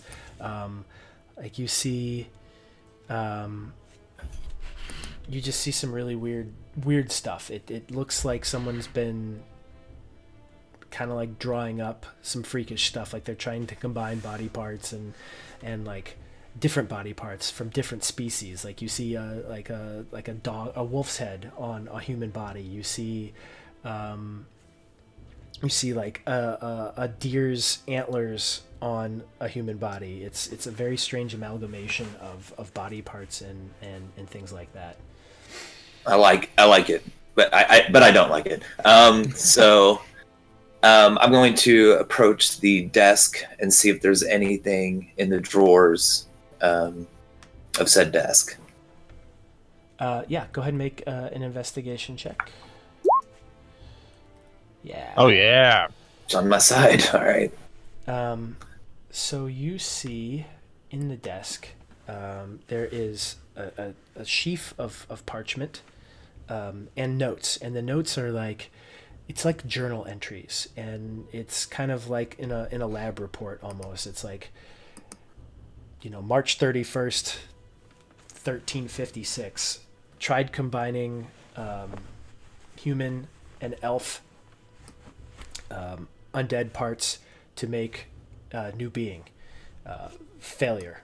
And then next day, and it just goes through stuff like that. It's like, you know, trying to combine animals with that, and then all sorts of weird crap. So it's pretty freaky. It's a lot of combining. It's trial and error. It's like biology notes. Was there any that like stuck out as far as like that he succeeded in some of these? And hey, real quick, we just got rated from Encounter Josh, my main boy and co-host for RPG Sports. Thank you, Josh. Really appreciate that, my dude. Encounter Joshua is here. You guys came just in time to see the journal we found where they are describing combining body parts of undead creatures to make the perfect specimen. So, pretty good timing. Sorry about that, guys. No, Go ahead. Get back to it. Thanks for stopping by, guys. Yeah. So yeah, you see that, you do see a success. There is one where it says undead shark. Success. Uh-oh. Okay. Nice. So there was some truth to that rumor. Apparently so. From what you can read, that's what it appears. You also see there's another success. It was an ogre body with a human head, and you also see a troll body with a human head. Okay. Is there anything in the desk that would state another origin or another dwelling or a place he might have gone to? No, it looks like it was packed up in a hurry and abandoned. Oh, great. Okay, so like you see like a quill and ink, like dried up ink and like the things that you would normally see on a desk, but they've been like scattered about. Like, I need to grab this and then like I'm out. Can I get a sense of how long ago somebody was here? Because is there no? Okay. It could, with the amount of dust and dirt, it could have been 50 years. It could have been 150 years. You're not. Oh shit. Sure. Okay. Like the paper hasn't completely like rotted out, but yeah. Okay, Quill, what have you found up there? I yell through the. Well, I'm just going to pack all the little papers carefully into my satchel so that I can actually physically show them, and maybe there's something they can discern from them that I can't. And also, I figured that this would be proof to the city guard that we are investigating this, and I don't know, that we're doing work, son. So I'm just going to drop back down. If there was nothing else that I could see up there, and start going through the papers with them. Okay. And showing him the journal and just showing him the entries. Okay. Zerrick would be overblowing his disgust to hide how impressed he is. Like, oh, that one's terrible. Let me take a closer look. That is positively dreadful. Next one. He's into it, but also not. Everyone roll perception.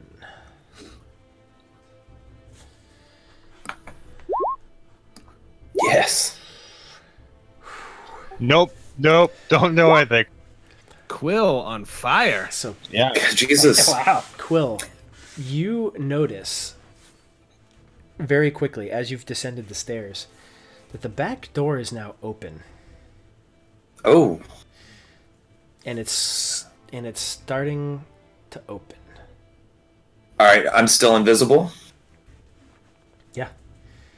Okay. So I'm going to like kind of tap them and just put my finger over each one of their mouths. Just stop talking. And then I'm going to kind of tap them in the direction I'm going, and I'm going to go back down the stairs to see what might be coming through the door. You've already been downstairs. You were Okay. Okay. So what do I see coming through the door? You see a zombie coming in through the door. Okay. Just one. Just one. Okay. So I'm going to stealth towards it and attack it with my quarterstaff. Okay. And don't forget that'll be with advantage. Mm-hmm. So that's a 12. 12. That hits, and you drop 7 points of damage on it. So you come in and you lay into it right there, right into its neck, its head, and knock some snot out of it. Fantastic. And I'd also will just say, and with that, you drop invisibility. You're right. I'm just gonna say back. Well, we've got some undead here, guys, and hopefully they see this as well. You didn't kill it; it's still up. Right. That's why I said undead. Okay. So I say, who left the back door open? So we're that'd be me. upstairs, right? So we'll have to come all the way down. Yep. To okay. All right. Also goes down the stairs and follows behind him, and I see the zombie. Yeah, you see it. I'll go after it with my glaive. Okay. Go ahead and roll an attack. Yeah, that hits.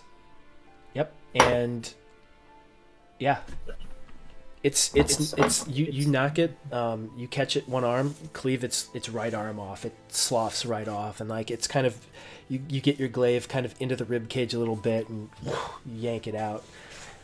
It's up, but it's looking pretty worse for wear. And it's continuing like to just move forward. It's not even paying attention that it's been hit. It's just moving forward. Got a purpose. All right, then I'm just gonna quarterstaff him again. Then okay, go ahead. We're not gonna roll initiative yet. Okay. I would come down and shocking grasp it at some point. Okay. But I am pretty slow, so I'm gonna come down too slowly. Okay. So as you two descend the stairs, you've seen Quill and Osul both take hits on this zombie, and Quill, with that hit, you do drop it. It goes nice. Down. Quill and Osul, roll me perception checks.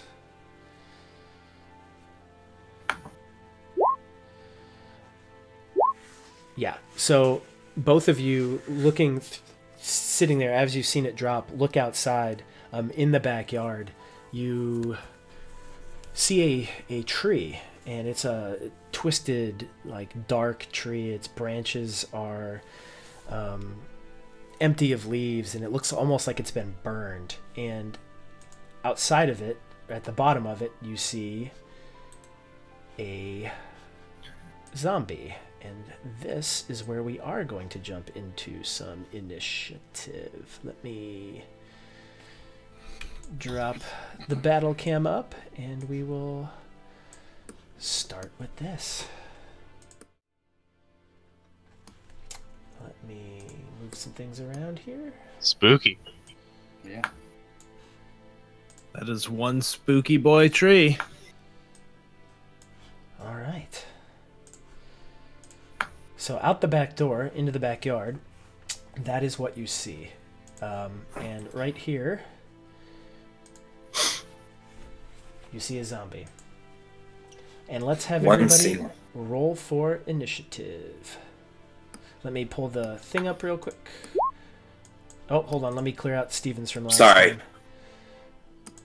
All right. So click on your token and then go ahead and roll your inish. And I will bring your tokens in here in a second. Nice. Sorry guys, I didn't bring your tokens in. Hold on a second.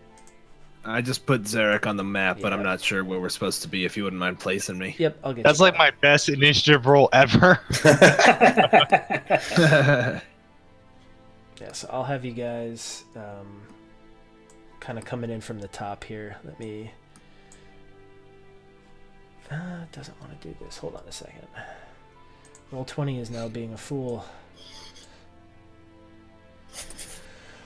Okay, hold on a second here. Let me just do it this way.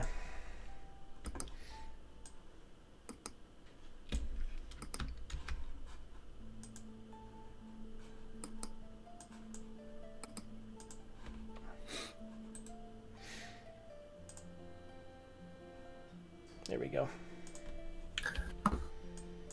Okay. Let me fix this up so everyone can see it. And there we go. All right, guys. So, looking out the back door. Do you get it all? Okay. I'm not going to have you in this order. But that is effectively looking out the back door. I'll let you situate yourselves how you wish. But that is what you're seeing. You see a single zombie there. And go ahead and click on your tokens now and start that over again. There you go. Oh. Yeah. Nice. Oh man. That sucks. Nice. 2 20s in a row, and then you get. All right. So let me drop him into the mix, and then we will be good to go.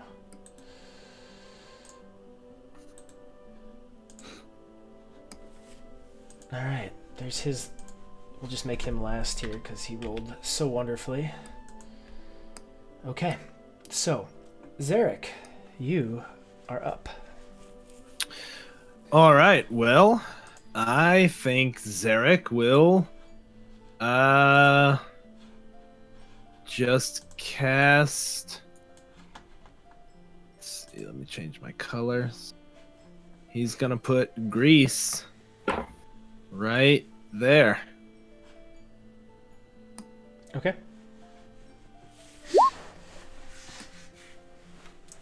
And as it goes, yeah, he'll need to make a dex. Yep.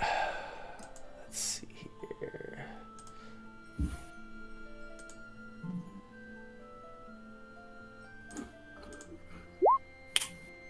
Oh, wow. That was one good That- roll. That's an agile zombie. Yeah. I'm gonna. If it's okay, can I have it? I can't move it. I want him to be on the edge of it so that our boys don't hit it. There we go. Is that all right? Is that Yep. okay? Okay. Yep. Perfect. Yep. So it stays up. I'm pretty sure that stays up with the 17. Well, go get him, gentlemen.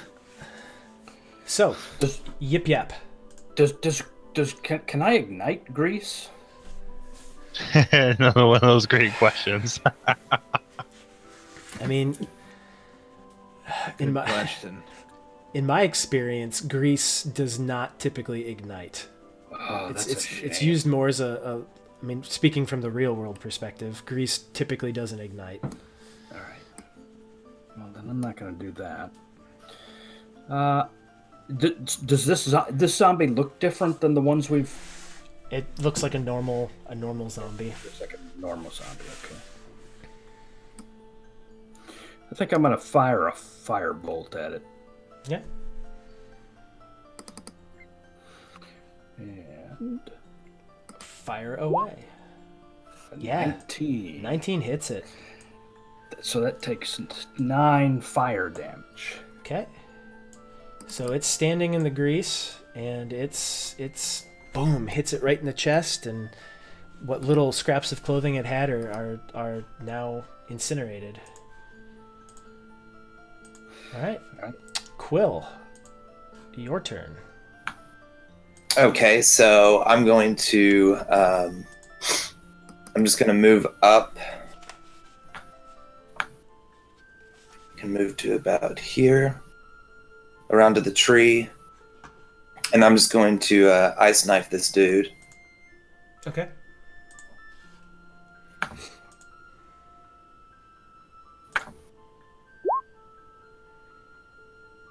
Yeah, that hits. Okay. That hits. So what do we have here? 2 piercing and 11 cold damage. Let's see. Yeah, that's enough. You drop it. Okay, and as bonus action, I'm just going to do a little, maybe perception check to see if there's anything else around us. Is that okay? Yeah, go ahead. Yeah. I'll let that go. So with that, you actually do see coming from your left. You look out and you see another one coming out. It's emerging. It's kind of swampy in the backyard. Like while there is like a lot of tall dead grass and stuff in the front yard, the backyard is a little wet, and it like kind of pulls itself out of a pool and emerges, and it's like. Its jaws its jaws all dislocated, and it just starts making its way up to you. All right, well, that ends my turn. Osel, it is your turn.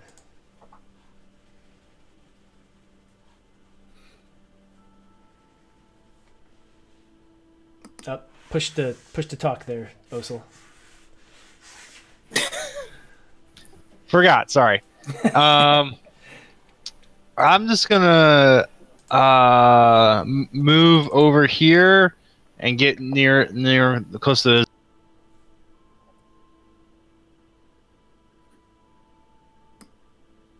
Close to what? I think he's muted again. Yeah, I ran over here towards the zombie. Okay.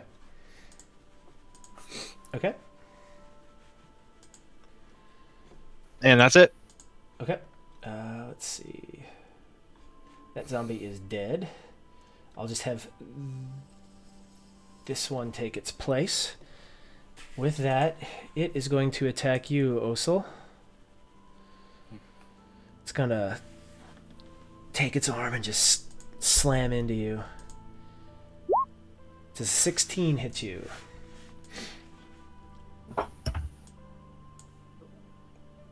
Yep, sure does. Okay, so take 3 damage on that.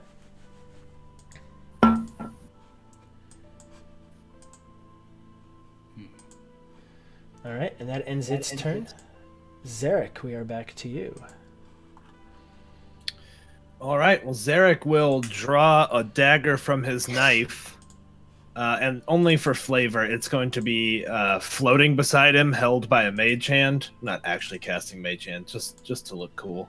And then he will. Let's see. He's 5, 10. He'll go there instead. 25. He's going to throw the dagger at the zombie. Okay. Yeah. 14. That hits. Sweet. 4 damage. So yeah, you line up, toss that thing, it sticks right in its like collarbone. Yeah.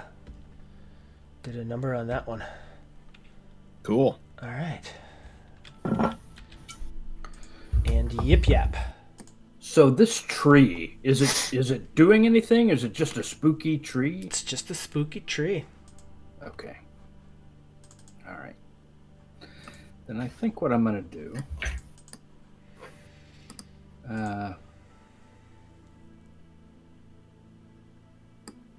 going to... Whoa, it's going to do that again for me. I don't know why it does that. What happened? But it's not letting me... Well, there we go. 5, 10, 15. I'm going to move to there. Okay. And I'm going to fire another firebolt at that guy. Okay.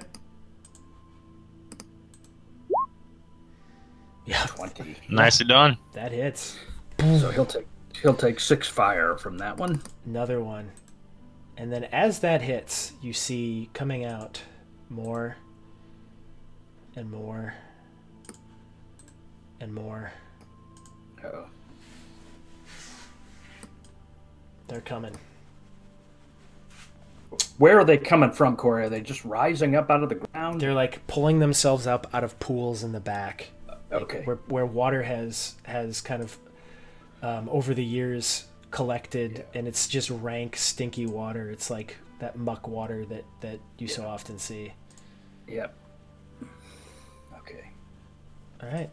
So that's going to bring us to Quill. All right, I'm going to Moonbeam right there, catching those two. What's the radius on that? 5 feet, 5 foot radius. Okay. Yeah, so you can position it to catch those two, but not Osel. Right. Okay. That would be preferable.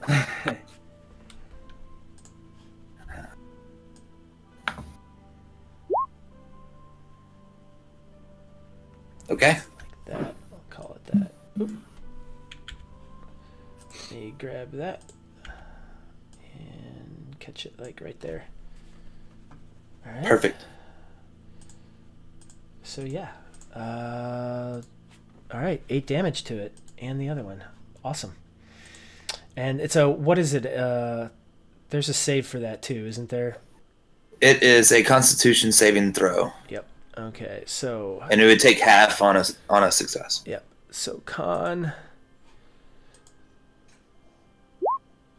That one makes it. Oh, wow. And... That one does not. Awesome. So 8 damage to this guy and 4 to the other. All right. Osel, you are up.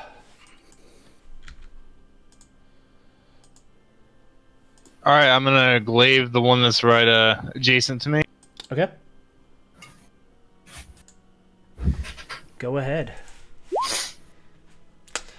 Does not hit. Come on. Does not hit. Come on. You swing with your Ouch. 10-foot reach, and the moonbeam, the creepy, ghostly flame that's encircling this has kind of thrown your vision off a little bit, and you sweep with your glaive, and you just miss. Not cool. Can I cast? I can do good divine sense, right? As well. That's divine sense. No. Okay. No, that's going to be an that's an action for that. Sorry, just asking. All right. No, that's good. Yeah, I'll just. All right. That's my turn. That's it. Okay. So, we are now on to their turns, and we'll start with this guy here. He's going to attack you, Osel.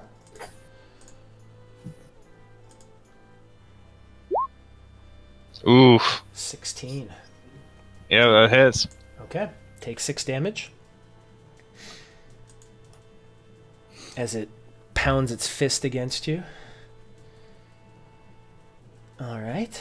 This one is going to move up, and it's going to attack you. It's a 14 hit. Yeah, just hits me. So for 7 damage. Ooh.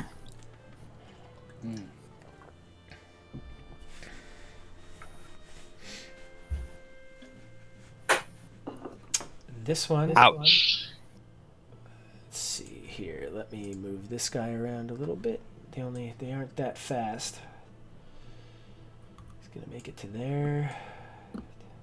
He's gonna make it to there.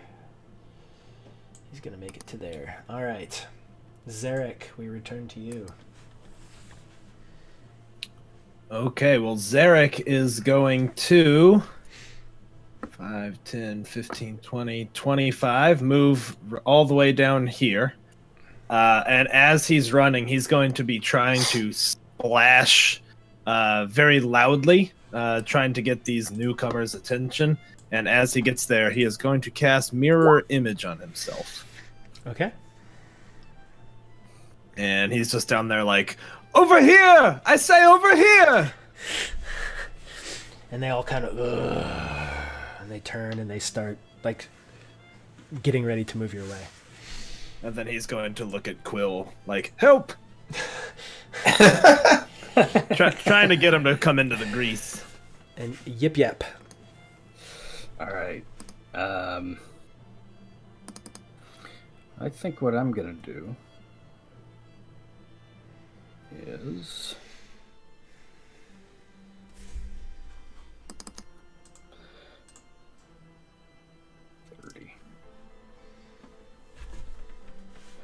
so I'm going to use a sorcery point, and I'm gonna twin a witch bolt. Okay.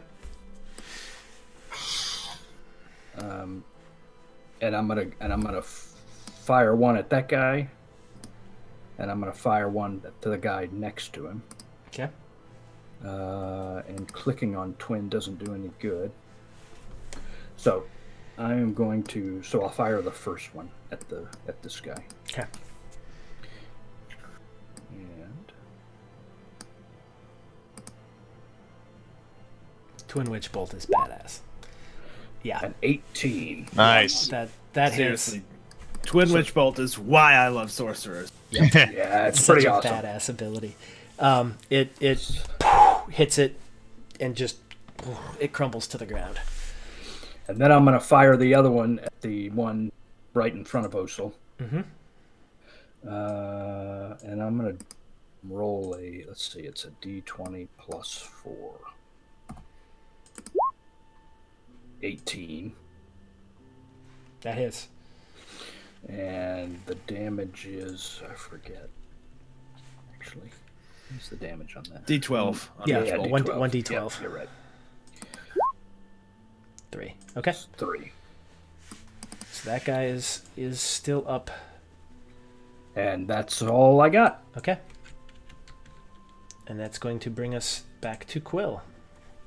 The Okay. one. Hey Corey, the one Yep. next to Osel is down, right? Correct. Okay. I'll just move it out of the way. Here you Yeah. go. That.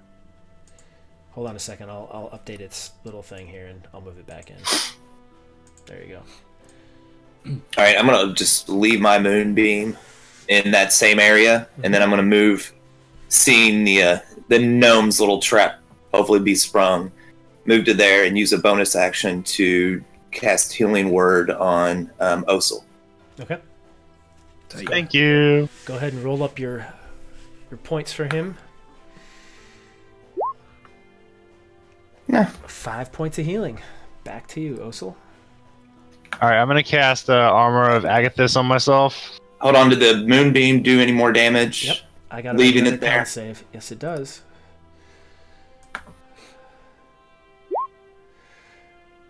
What's the DC I'm going against? 13. 13? All right. So so ties in 5e, it goes to, I always call it the tie goes to the attacker. A tie is a pass. Yeah. The DC is what you got to equal or beat. Okay. Yep. Yeah. So it makes it so it takes its go ahead and go ahead and roll your damage on that. Okay. I believe it was it 8? 2d. Hold on a second. 2d10. 2d10. Okay. Yep. So that ghostly flame just casing this thing, and it's just writhing inside of it as it burns without any actual flame. It's kind of creepy. Okie doke. Yes. Osel, your turn. All right, I'll be casting Armor of Agathis on myself. Yep. There you go. Get your 5 temporary hit points. All right, so that was your action. Yep. Gonna stay where you are? Yeah, I'll stay where I am. Okay. Their turn. He is going to attack you. Let's see here. I'm pretty sure 5 does not hit. So Does not hit. Again, in that ghostly flame, it can't quite see, and it swings, and it misses. This guy is going to enter the grease, stepping on his buddy here. And entering that grease, he's going to have to make a dex saving throw, if I am not mistaken. That is correct. And he goes and does not make it. So he fails. He is prone. He falls prone. That doesn't mean he can't then stand back up right. and keep moving, because he was kind of right there. But he is currently prone. He'll spend half his movement then to get up, because he only moves 5. But he'll get back up. So he kind of like slips and trips on his fallen comrade there, and decides to get back up. So he gets back up. This guy, 5, 10, 15. He comes in, same thing. So let's make a dex save there. 14. That's a pass. Yep. So he's still up. I'm just gonna move him out of the way here. And then 5, 10, 15. He doesn't quite make it, but he's here. All right. Zerrick. All right, Zerrick is going to, he's going to be giddy that one of the zombies fell, and so he's kind of going to, like tiptoe through the mud, kind of high step, and he's going to move right here, and he's going to attempt to shocking grasp that zombie right there. 11? That hits. All right, so 4 zapping damage, and then he will run and stand behind Quill. So you will take an opportunity attack with that one. Nope. No? Shocking grasp, my dude. Oh, that's right. I forgot about that. That's the cool thing about shocking grasp. Yeah, that's why you shocking grasp. Yeah. That's right. Emperor Palpatine. Yep. Hit her and quit. Yep. Mm-hmm. All right. So he takes his 4 damage there already. Yip Yap.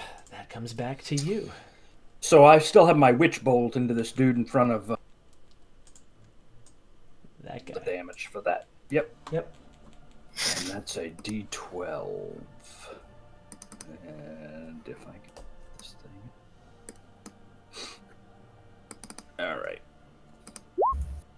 Alright, so he takes 3. Alrighty, so he's still up, but he's still engaged with Osil. All right. Anything else with your turn? No, no, that's all. Okay, you gonna stay put? Yeah. Okay. Quill. All right. This guy's looking probably pretty weak, so I'm going to moonbeam over to these gents right here and catch them. Like that? Yep, perfect. Okay.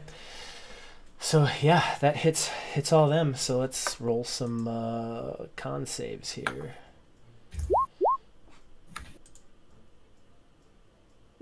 Nope.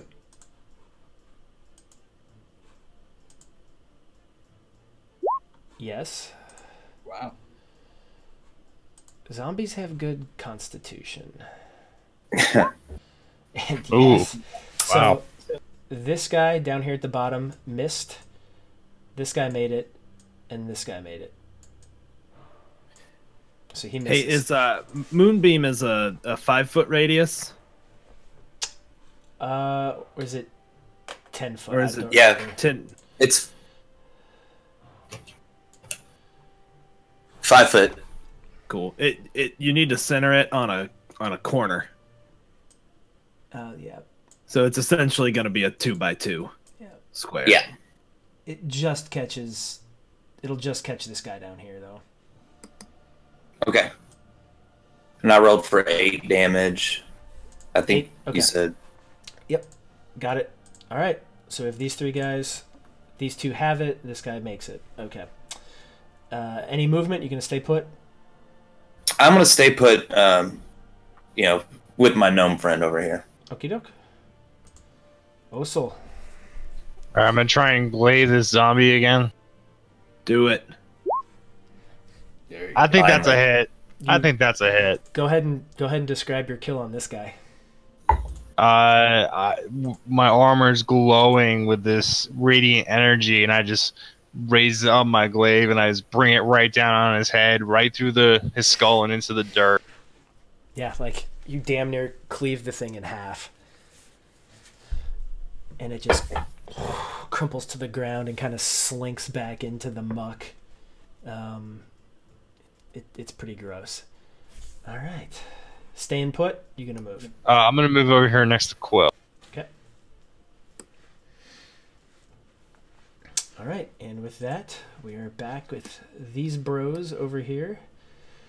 This guy's gonna go 5, 10, 15.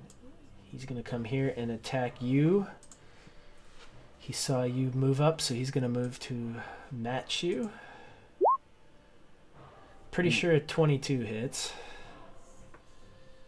Sure does. 5 damage there, Osil. And he takes 5 cold damage. That's right. Okay. Armor of Agathis. It's pretty cool. Pretty cool spell. Yeah, I like it. Okey-doke, so I got him. He's gonna come through the grease to here. And then make his way out as well. Both of those guys come out. This guy's going to attack you, Osil.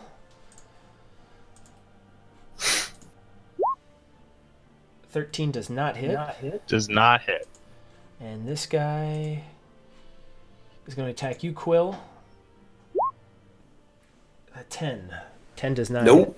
So coming out of that grease, they're kind of a little more slippery and trying to swing their little rubbery arms, and it just doesn't work. And we come back to you, Zerrick. All right, Zerrick will continue kind of high-stepping through the mud, like just to keep, like he's trying to dance above it. It doesn't actually work, but he'll run there.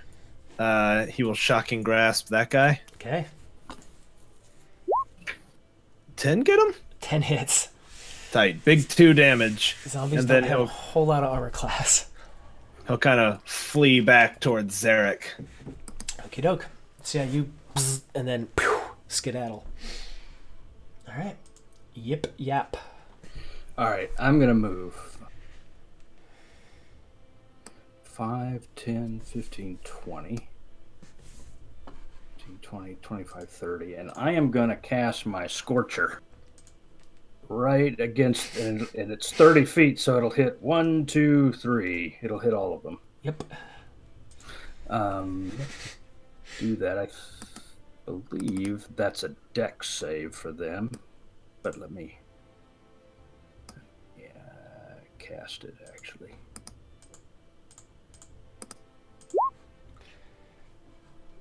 So they get a DC 12 dex save. Oh yes, that's awesome. It doesn't show up on the stream, but you guys can see it. Oh, yeah, that was cool. I know. Yeah. DC 12 dex. Okay, here we go. Did I miss my fire effect? I'll do it again here in a second. Yeah. Nope. First guy does not make it.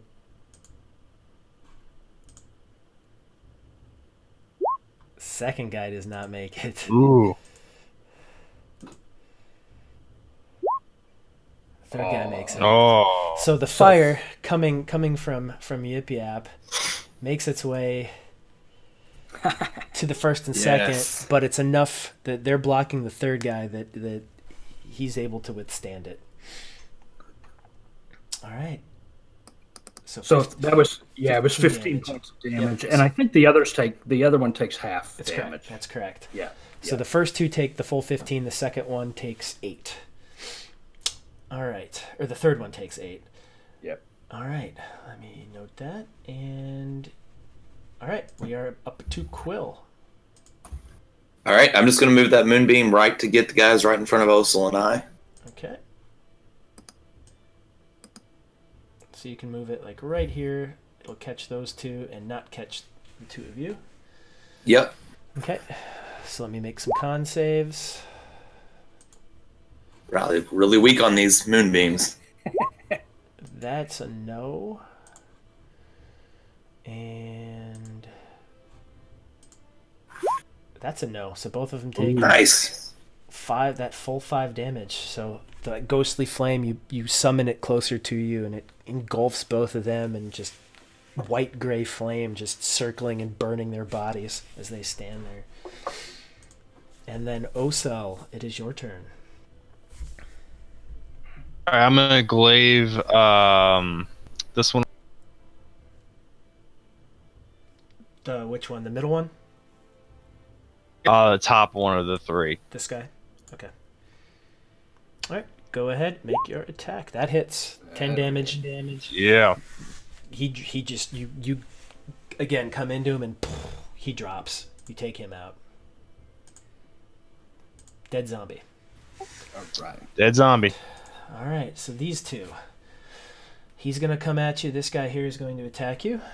He's going to swing his stubby little arms at you. Pretty sure 22 hits. 6 Sure does. So he just, through the ghostly flame, arm comes out and just catches you like right in the chest. How you looking? Ugh.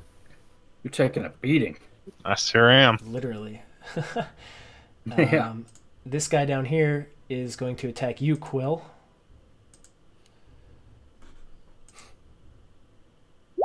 And a 6. I'm pretty sure that does not hit. So he, out of the ghostly flames, swing and a miss.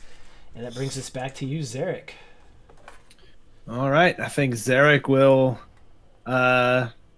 continue sort of hopping and try to give that guy a zap. Go for it. Ooh, I don't think a 7 gets him. Ooh. 7 does not hit. All right, well, that's he's not gonna bounce away when it doesn't hit. He's gonna like look at his fingers, confused, like, huh? And then he'll just hang out right there. Okay. The gamble of the grasp. Yip yap. That's my nickname. Yeah. I'm gonna firebolt the one in front of Osel. Yeah. Okay. A 13. 13 hits. 6 damage. Okay. He takes 6 damage. So firebolt comes right in. hits him, and flesh searing, just Osel, your nose is like, oh god, this is disgusting. Mixed kind of with like the swampy nature of the backyard of this place, and it just smells awful. Quill, strangely, you're not like upset about the smell. I'm used to the burning. Being a druid, you're like, man, it's part of nature. Mm-hmm. This guy's he's not looking so hot. And that brings us to you, Quill. Haha, hot. I'm gonna stand my ground and I'm gonna laugh as the moonbeam takes another round at him. Yep. Con saves. Jesus. Nope. Damage is brutal. Yeah, right? Real brutal. It was DC 12, was it not? 13. 13, so neither one of them make it. So 6 damage. This guy, the one guy just completely engulfed, goes down. He just, fire, and just crumples into the bottom. This guy down here is still up, but he's not feeling so hot. And with that, Osel, it is your turn. All right, let's try and glaive this last zombie. All right. 13 hits, 12 damage. Excellent. Hell yeah. Go ahead and describe your kill. Yeah. Just like the others, just trying to overkill, just taking my glaive and just sticking it right through his head, right into the mud, and even like taking a second to twist the glaive, really, making sure it's in there, and then pulling it out. Sick. Okay. So yeah, you've got 6 zombies lying here. What would you like to do? Zerrick will poke through them to see if there's any distinguishing features. I think he's going to particularly look to see if anything is like stitched together or fused together. Go ahead and roll an investigation. Okay.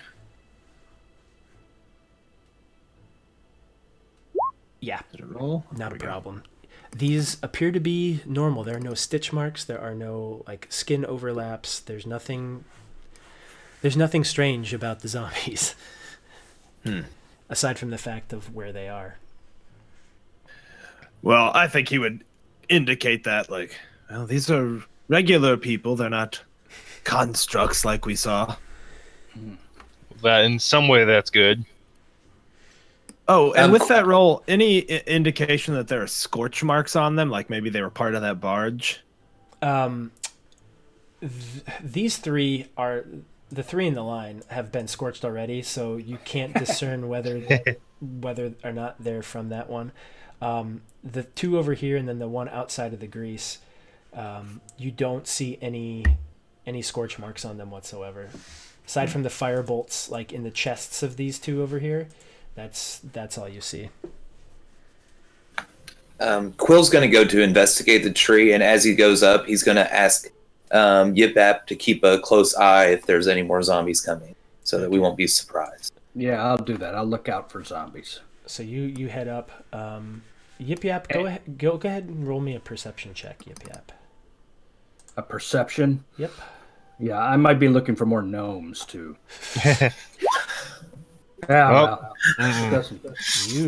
You see Quill, and you're staring at Quill looking at this tree. And he looks good looking at this tree. Yeah. I love trees. Yeah. You want roll investigation on the tree, see if I see anything that's... Yeah, you can do that. That's fine. In fact, you don't even have to roll. You're able to, like, being a druid, you kind of put your hand on the tree, and you close your eyes, and you're trying to feel for a life force of the tree, and you're not feeling one. This tree is in fact dead. Okay. And there's nothing else on the tree that seems like that would be... It's just a dead tree. Just a dead tree. Okay. Osel, what are you doing? I'm going to cast Divine Sense to sense if there's any other undead around anywhere. Okay. So you're just sensing for undead. What is it? I believe it also does what? I know the location of any undead within 60 feet of me. Okay. You don't pick up any undead. However, also roll a perception check for me.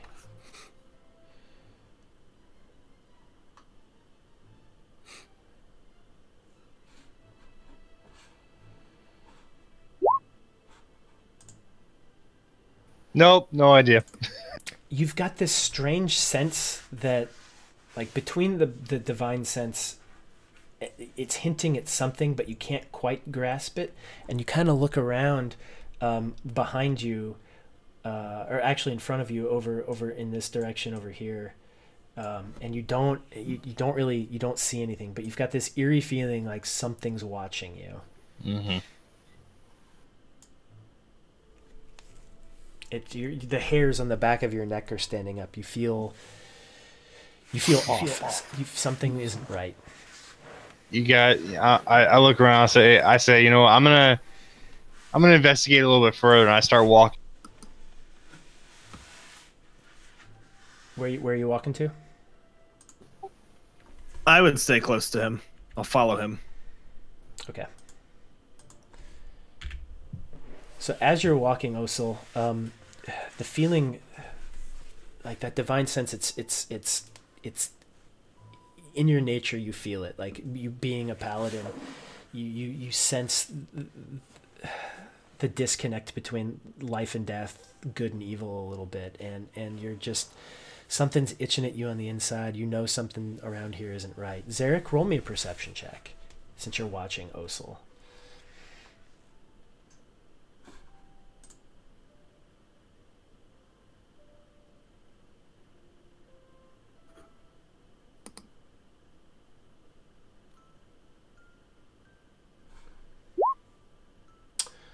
Out of the corner, it's just enough. Out of the corner, you see to your right, just like maybe 20 feet past Yip Yap, you see a small figure kind of run by. Small as in short? Small as in like almost child size. About child size. Yeah, I mean, I think he would not hold that back. He'd be like, "Up, up! Look out there, behind you, Yip Yap!" And Yip Yap, you turn, and as you turn, you see little Fen running by, and he looks over his shoulder, and that little smile smirk comes up, and he turns his head and runs off again. No, and that is where we are going to end tonight. Oh. Damn it, Finn. So, thank you for joining us, everybody. Fun session tonight. We'll be back Monday night, and we will pick it up from here. Ozak will be back. Thank you, Stephen, for filling in. Yeah, it's good. Yeah, that was fun, man.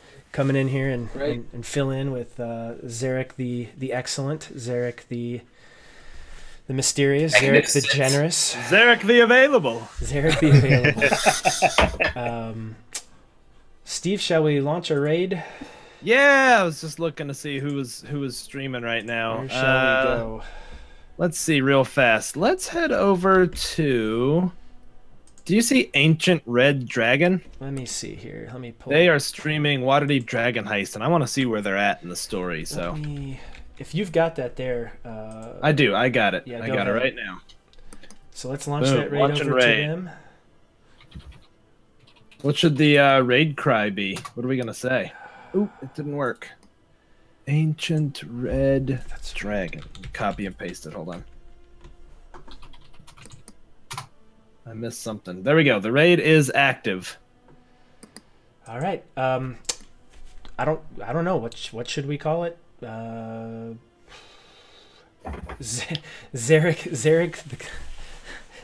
the Raider. Zerrick the Raider. Here we go. We're raiding right now. Thanks, guys. That was awesome. All right. Thanks, Thank everybody. you, guys. Thanks for coming. Tune back in on Monday. Yep. All right. Raid is launched. All right.